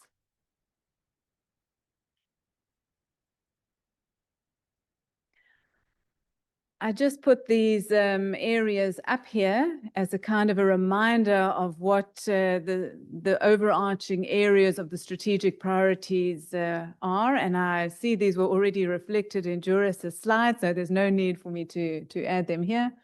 But they were around free and responsible and inclusive practice of science, around international science collaboration and agenda setting, evolution of science systems, the science for evidence-based policy making that many of you as academies already are very strong leaders in, and then in science diplomacy, which is more of an area that you could either argue we've already been doing for many years, or it's an area where something new is needed. And then just in draft format to show roughly where we are, this still needs to be tidied up, I think. But the current priorities are kind of showing what our core activities are as the ISC, and then some activities that respond to these strategic priorities are sort of flagship time-bound programs. So I don't think there's anything significantly new in these core activities. These are all things that you'll be quite familiar with. Maybe just to go through the flagship activities, some things that are coming up are partnerships around trust in science, looking at some particular aspects of science advice and brokerage, maybe focusing also on the agenda that will come out at the end of 2030. So how will we, as the scientific community, be able to feed into that political agenda? And then in-country science advice and brokerage also through INGSA. In terms of international scientific collaboration, the 2 points I wanted to highlight there, which we think are interesting activities, is a horizon scanning to do with the broad membership of the ISC. This will, I guess, take the form of a survey. We haven't got the exact details of it yet, but this will be an area to say, what do our members think are big priorities in science, big priorities where science can have an impact on policy making, and sort of big challenges for the future of science itself. So all of these things we hope to do in a kind of a 2-year repeated time scale. We'll probably have a practice run next year and then do something broader for the input into the next set of strategic plan. And then the last one under that is around principles and values of scientific collaboration. So this is a project that's not quite firmed up yet, but we hope to be running a set of multi multilateral dialogues around what are the principles and values that allow us to collaborate doing research and innovation. And that's contingent on some funding that we hope is forthcoming from the European Commission. And then the last flagship point at the bottom there is around evolution of science systems. You probably already know this. We have a 3-year grant from the IDRC that looks at the impact of emerging technologies on science systems. Co-organized by Jeffrey, we also have a group that's just been reconvened to look at the impact of research assessment and publication. And the last one is around funding gaps for science. This is something that's come out of our science missions related work, which I'll come back to in a moment. Okay, so now I'll move on to the midterm members meeting. This is the dates of that. The meeting is fixed now. It's the 19th to the 24th of October next year. I don't think an official communique about the dates has gone out to members yet. So that will no doubt go out after the board meeting. So you can diarize it. It'll be hosted by the China Association of Science and Technology. And there's a kind of draft outline for the event that expects to have a kind of a high profile Beijing science dialogue with a couple of satellite meetings hosted by research institutes around the city. Then the ISC midterm members meeting. And then followed by, half to 1 day of a science and culture tour. The next steps for the process are to establish the program and the logistics committees that will comprise ISC representation from our member hosting and cast, and a couple of other key people to help firm up this program, and the logistics committee, of course. And then we would like to have some consultation from the members on the broad themes of the meeting so that we can make sure to build a program that responds to the different needs.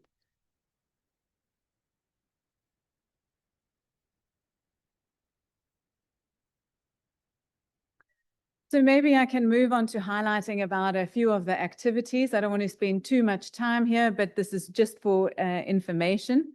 I'll go through quite quickly. So we have some forthcoming highlights. The first two on these, one is our work on advancing gender equality in scientific organizations that we're undertaking together with the Inter-Academy Partnership. So actually we're not competing there, we're combining forces, and that will be released at that meeting that you just spoke about, Tarmo, in December in Cairo.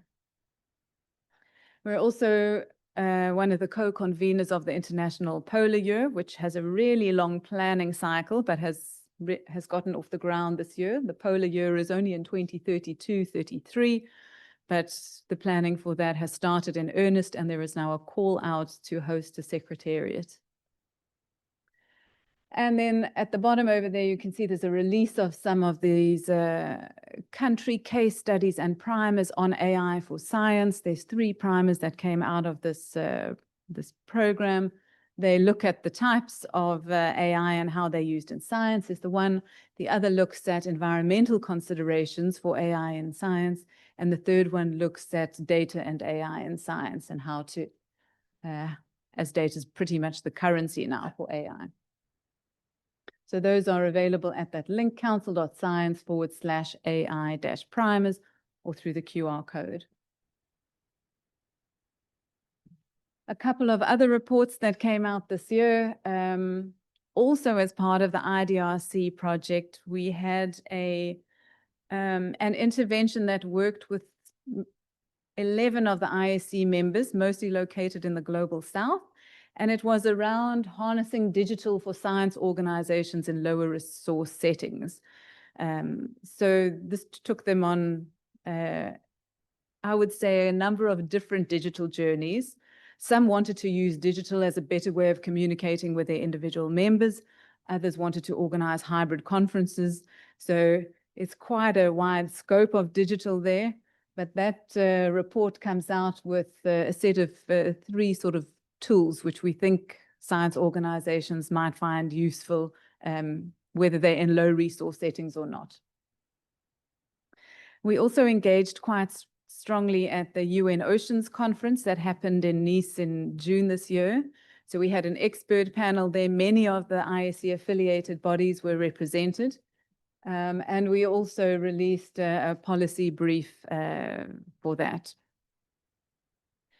And then we worked on a set of 3 policy briefs that fed into the Biological Weapons Convention. This was an idea to strengthen the scientific input into these kinds of multilateral policy tools.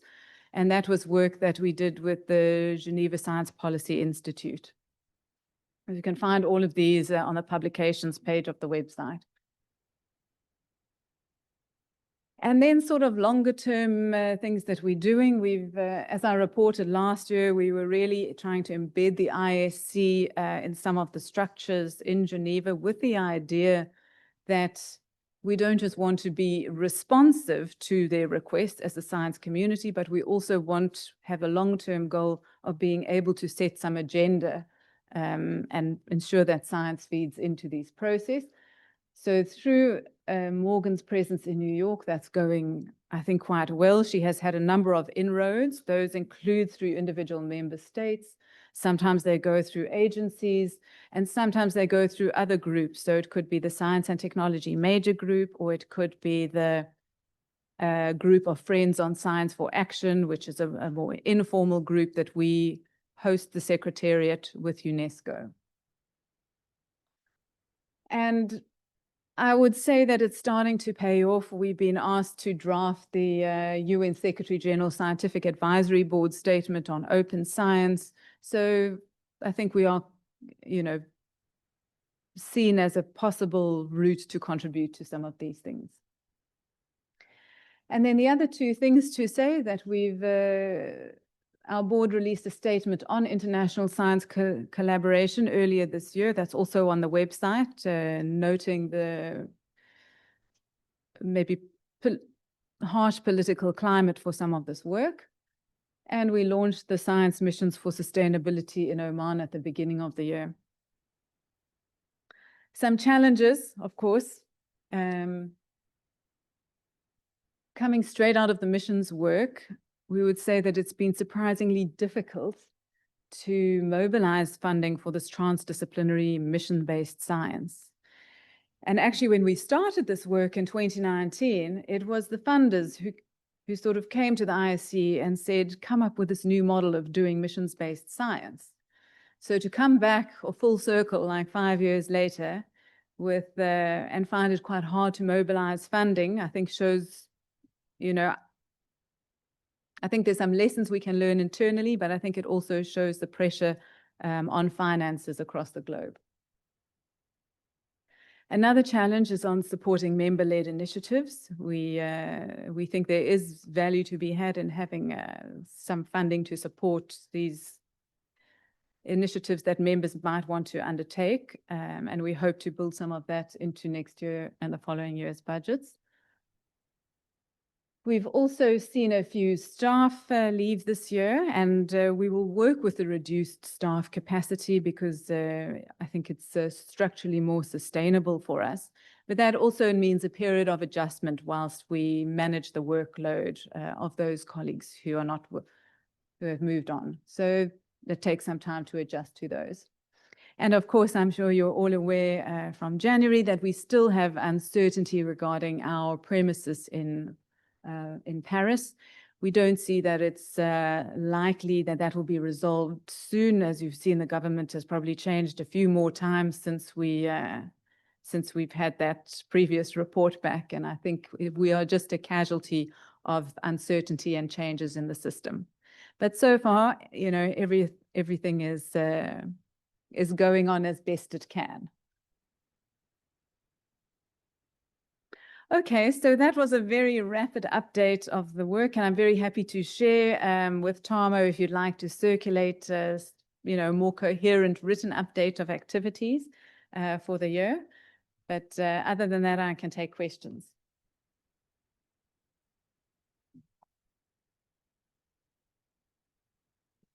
Thanks a lot. So any questions, feedbacks, comments? It seems that we have very similar problems all over the world. Geoffrey, please.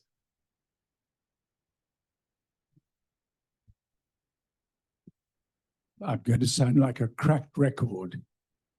The mission of ISC is to be the global voice for science. The obvious question is, do you think it's achieved that? And how, and if the answer is no, so it might be, how might one achieve it? I mean, I think most of us are aware that not only are our own organizations not well known amongst fellow citizens, but ISC isn't known even amongst scientists. So I think I could just use your words from yesterday, Geoffrey, and say this is a work in progress.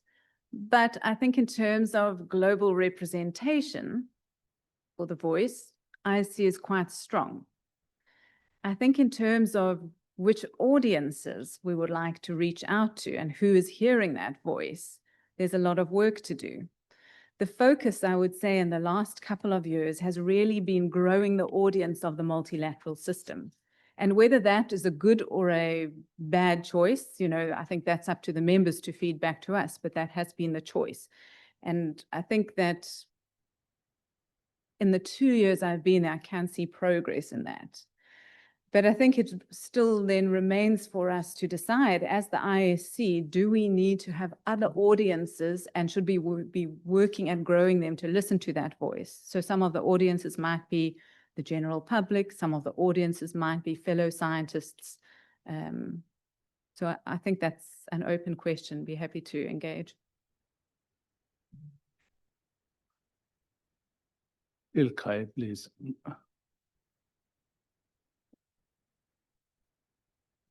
Thank you very much, Vanessa. Actually, I have one question which is quite relevant to my talk yesterday. Do you have any specific plans as ISC to strengthen position or role of women in science? So we have a survey that happens every 5 years, which is, I think this year it's called Advancing Gender Representation in Science Organizations. It's a little bit of a niche area because UNESCO has a big program on sort of gender equality in science, and we don't see that there's any point to repeat it. We rather support them in that program. And then we are really looking at the leadership in science organizations and how gender is changing in that leadership over time. So I think it's quite a strong program because it has a baseline study in 2015, repeated again in 2020, and now it has been repeated this year in 2025, and we're just processing the results of it. So I think it kind of depends a bit what recommendations come out of that, but hopefully it's something that the members can also use to put recommendations forward.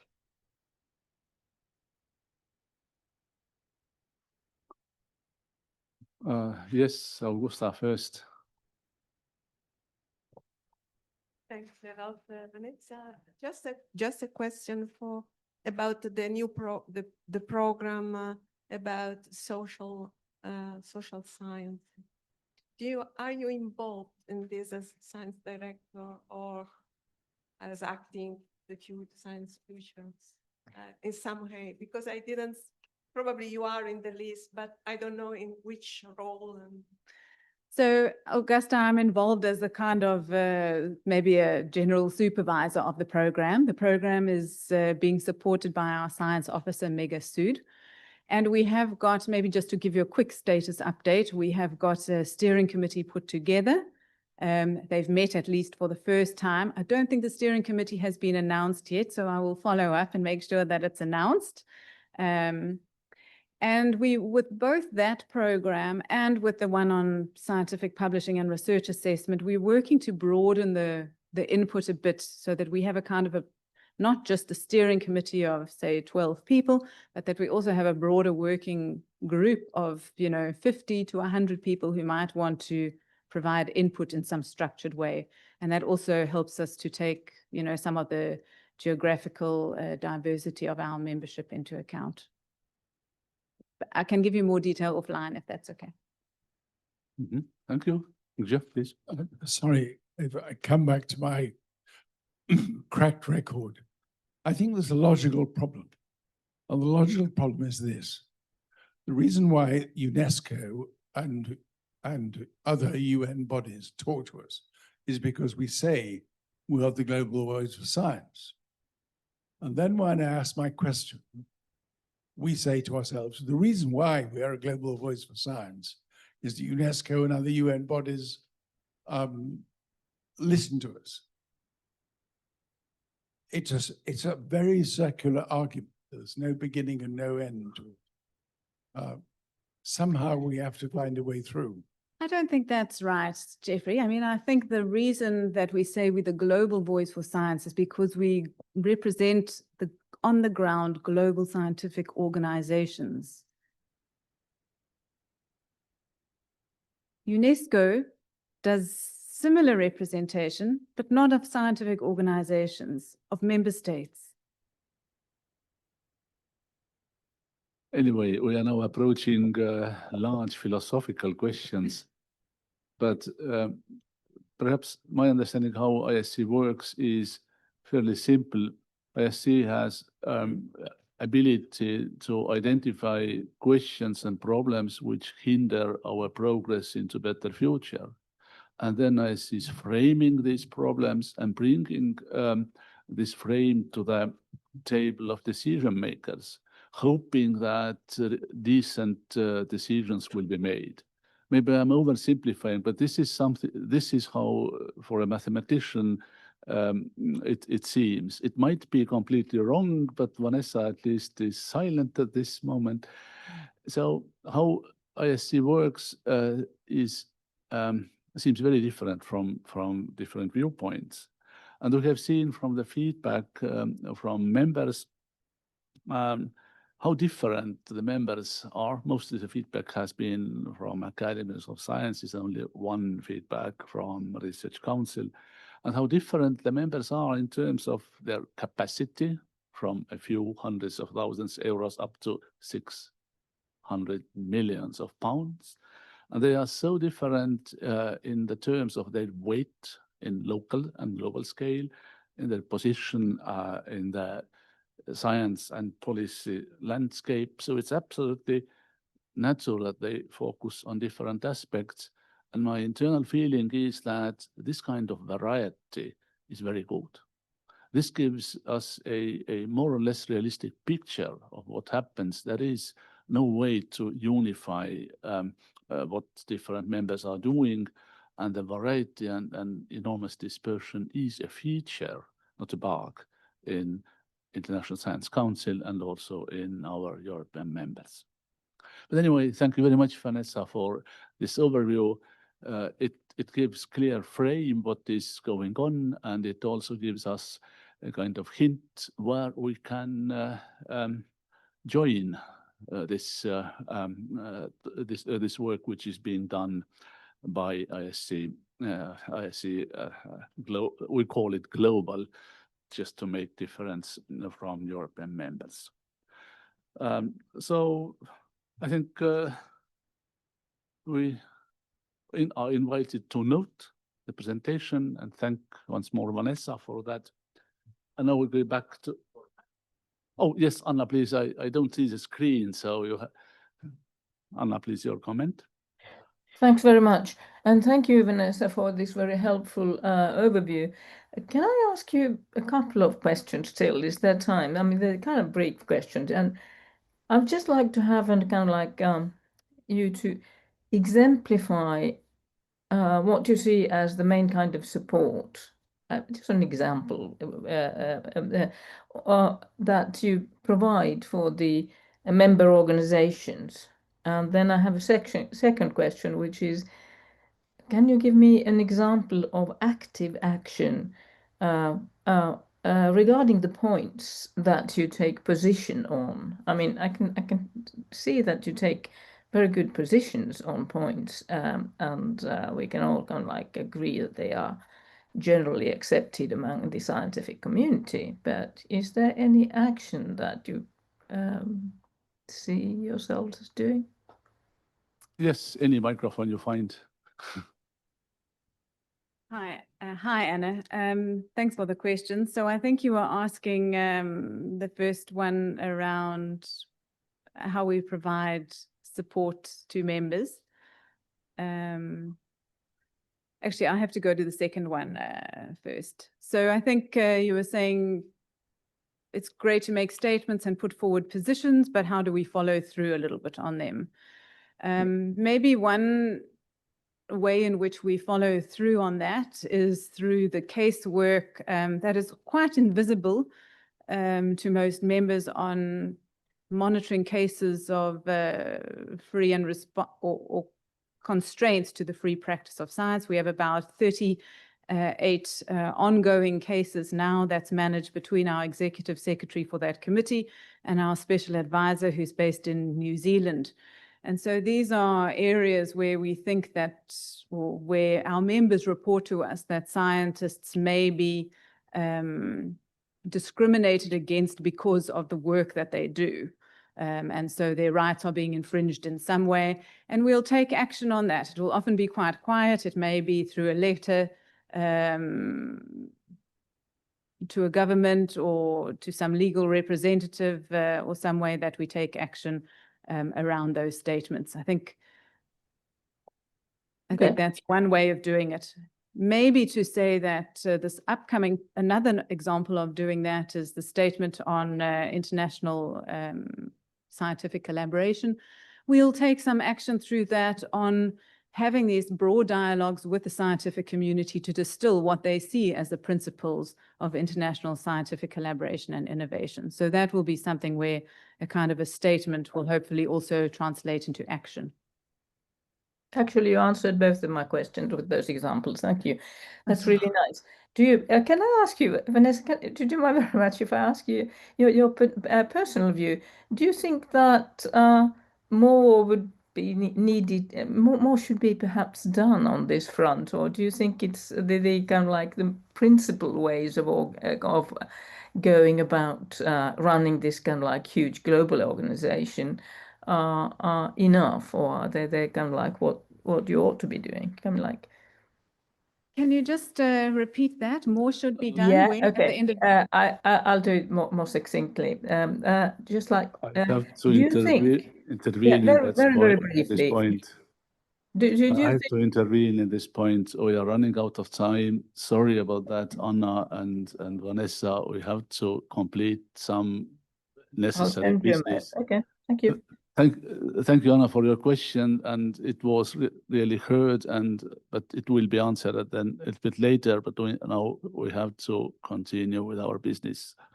I'm very sorry for that. We have still in agenda point 6, which is the future of the leadership, and this is the point where we have to make a couple of decisions. If you can put back my slides.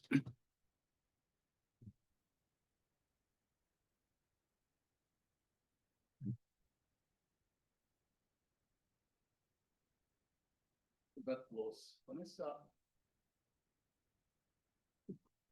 So it's not about the future of the European group, but it's about the future of its leadership. And there are 4 things what we are going to discuss or note. First, the composition of the management group. It's okay. We filled all the positions during last elections, but there is one but. We also amended the statutes in Stockholm last year, and now the statutes contains an option of inviting one member into our management group from the ISC governing board. To make it explicit, this is the quotation from our statutes saying that point 5e, we can optionally include into the management group one invited member from the ISC governing board. And if we decide to do so, then we have to make another decision. We have to decide for how long we invite him or her. So my proposal, and actually it's a proposal of the existing management group, is that the annual meeting is suggested to invite Geoffrey Bolton from Royal Society and Royal Society of Edinburgh first to take seat as invited member of the management board, and to invite him for 2 years. They are basically different decisions according to our statutes.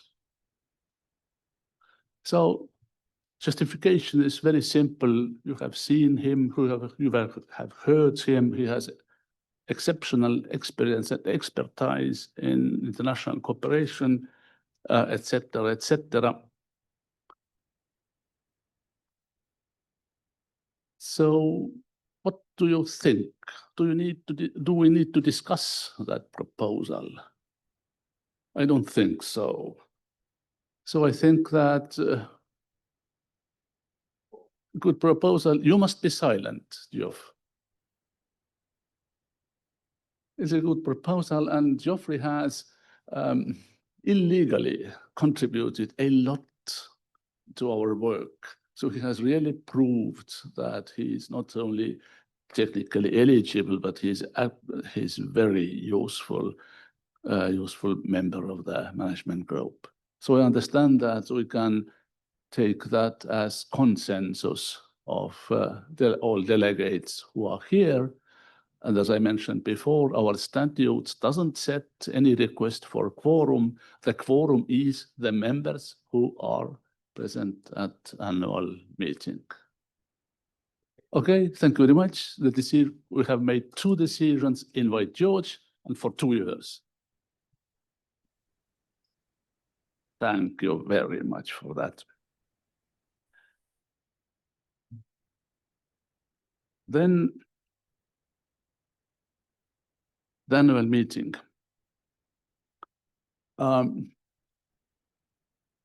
A lot of our activities is concentrated around this annual meeting. It's not only about its preparation, but also production of notes, of minutes, and making it all public on the website. So I would say it's 70–80% of our activities.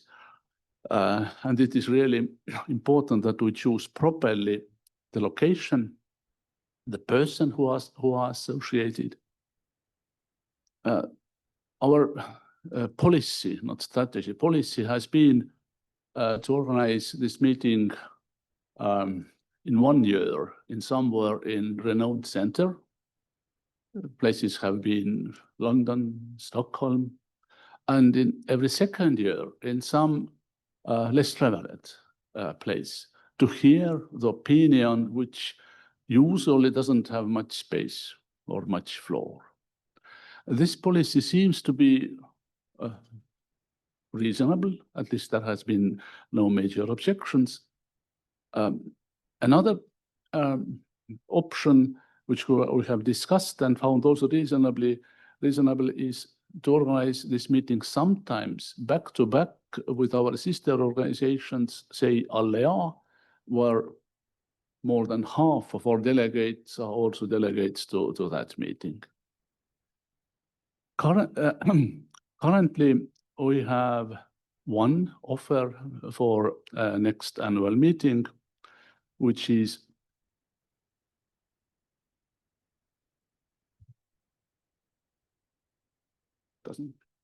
at this moment, it doesn't work. Yes.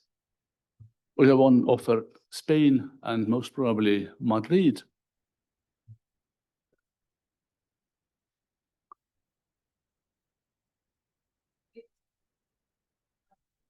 Please, if there is microphone.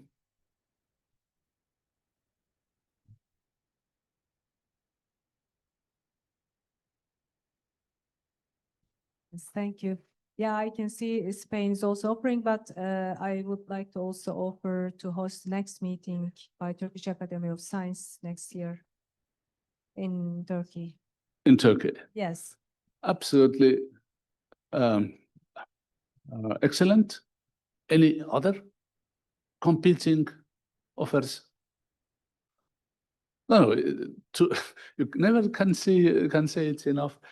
Things may happen, like it happened to Estonian Academy of Sciences, budget cut, and we just were not able to do it in Estonia. Anyway, it's important to note that we have two offers, Spain and Turkey. They are all very serious. They all fit into our kind of say tactics. They are both large countries, well visited, well accessible, etc. So the real decision will be then made by the management board, not by competition. You're not competing. It will be decided in, I think, in a very reasonable manner. But we need not to decide it here. It's important to know that we have offers. The time and location will be then decided and communicated, I think, somewhere in spring. Because we have to decide also not only the location, the main 40 of the annual meeting, they depend on location. So they must be decided more or less together. But anyway, thank you very much, İlkay, for that that offer. We just note that we have two possible options, which are one in west, other in east, and we shall decide about that in spring. So there were actually no proposals for filling the seat of the chair and for the host country. What we have done in this direction, we have approached officially French Academy, German Science Foundation, and Royal Society with a proposal to at least to consider taking the leadership of the European ISC members. The French Academy and Royal Society have responded that they are not in position to take over the leadership. German Science Foundation is thinking seriously about that, but they have not yet provided the final answer. I think that it is time that this group will be led for some period by a research council. The voice of research councils is very weak on our meetings and in our doings. But since ICS is not only about science, it's about financing of science, it's about professional unions, it's about young academies. For some time, a strong voice from research councils, including what is done in Science Europe, would be quite beneficial for the future. But there is no final answer, and the management board continues to contact with possible host countries, and we shall let you know as soon as possible if there is any offer. The decision can be made only by annual meeting. Formally, annual meeting could be also organized twice and say in one occasion electronically. So we do have means of choosing about host country also before the next real annual meeting. So the members are just invited to note this situation. And then we have to proceed somehow. Our statutes is basically requesting the presence of a chair and a host country. In a situation like we have now, most probably it is not necessary to exactly follow the statutes, but we can't also deviate strongly from the statute. So Estonia can provide a large part of services what is expected to be provided by the host country which is first of all keeping the website living, updating it regularly, compiling minutes of this meeting, and supporting the work of management group in terms of setting up electronic board meetings, etc., etc. And I am happy to serve as a kind of substitute to the chair. Technically, the chair whose time has expired or who has stepped down must continue as a past chair. And I'm happy to continue as a past chair with a slightly larger set of responsibilities, most of all coordinating our actions, but unfortunately not providing as much input as I would like to. So in this sense, the management board is not left without kind of formal chair or coordinator. And the point from the management board was to invite the annual meeting to approve the work of management board without the chair and without the host country until the new chair is elected. This is, to my understanding, within the mandate of annual meeting to find a reasonable way out of the situation to continue activities and as one focus try to find a perfect leader for the coming 3 years.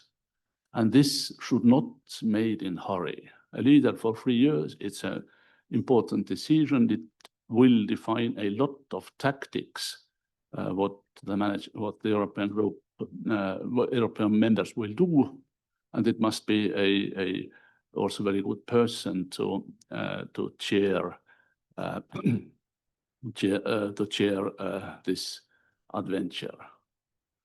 So if the annual meeting thinks that we can continue this way, then management group has already agreed that we share some of the responsibility of the chair between members, and everybody is contributing slightly more than a standard management group member. Yes. The second item, 62, the annual meeting 2026, seems to be a proposed fail. Only one current country being proposed to be. No, Turkey as well. No, it wasn't written there. Then in 66.3, you said that there is a new host country and will be elected also its chair. Since it is not being elected, that the management board seems to decide what it will be, the organization and what it will be. Since it is not decided yet who will be, Spain or Turkey, and if it is not to be decided, then Albania is expressed through to the president of Albanian Academy of Science. If there is not election between them, then we are ready to host. Yeah. Okay. Going then item by item. In the document pack, there was an invitation to make offers for the location of annual meeting and also for the host country. And with the situation yesterday morning was that there were no additional offers. Offer by Spain was made a couple of months ago. And now today offer by Turkey was made to host annual meeting. So this was added right now. Now, regarding new host country, no offers were received by yesterday morning. And now understand that Albania is offering to serve as a host country for the next 3 years. Do I understand correctly? Albania is making offer to serve as host country for the coming 3 years. The necessity for my intention was, first of all, to discuss to ask what it is the difference between an annual meeting country and management group location. So since it is different. They are very different. They are very different. The host country is keeping the entire organization working, including organization of the annual meeting. The annual meeting place makes local organization, finds rooms, and covers some costs.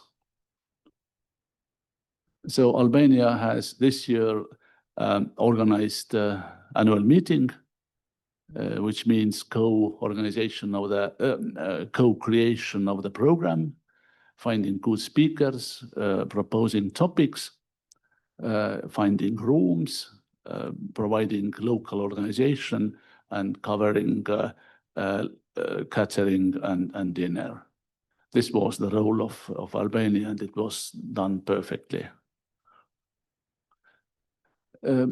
So we are absolutely welcome, and we are absolutely open to proposals for the new chair and the host country, but this is typically discussed a long time. So if you would like to make an offer, we should.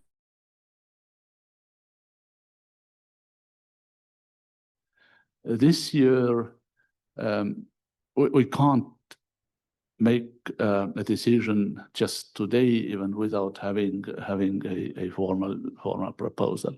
That's why we didn't make decision between Spain and Turkey. It will be postponed and analyzed and looked how it is very best for everybody. But anyway, thank you very much for this this idea. And if you decide to make a proposal for serving as a host country for 3 years, then it's absolutely welcome.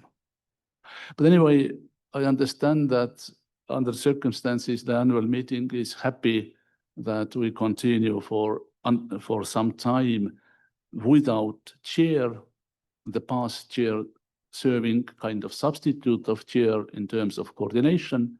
Estonian Academy of Sciences is providing the core services for the group, and we are searching for the new chair and a new host country until we find, hopefully within a few months. If this is approved, then the management group and myself, we have the legal ground to continue. Thank you. Thank you very much. And there is still something.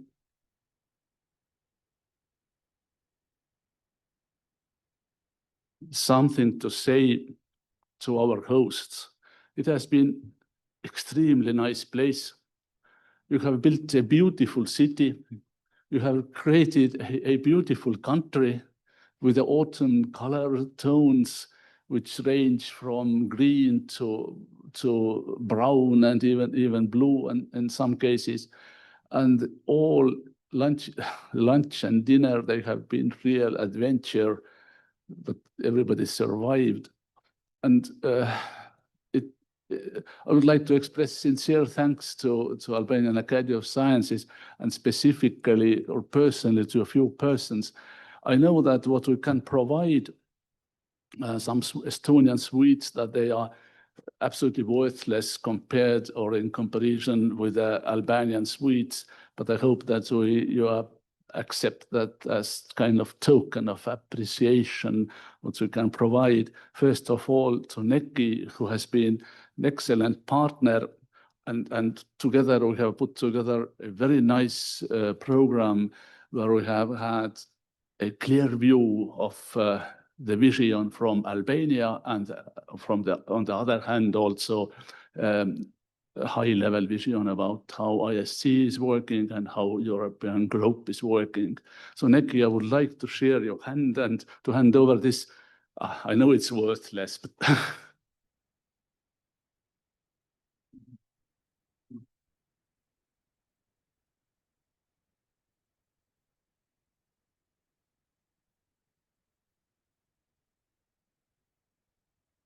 And there are some other people who are probably not here. It's the international relations people from your academy. I think Elda is this chair, this lady who has been the strength behind organization of this.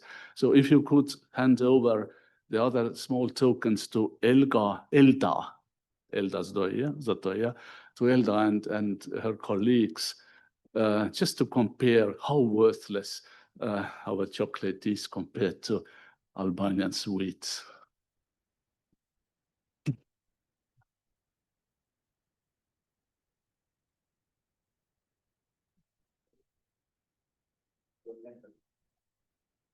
Yes.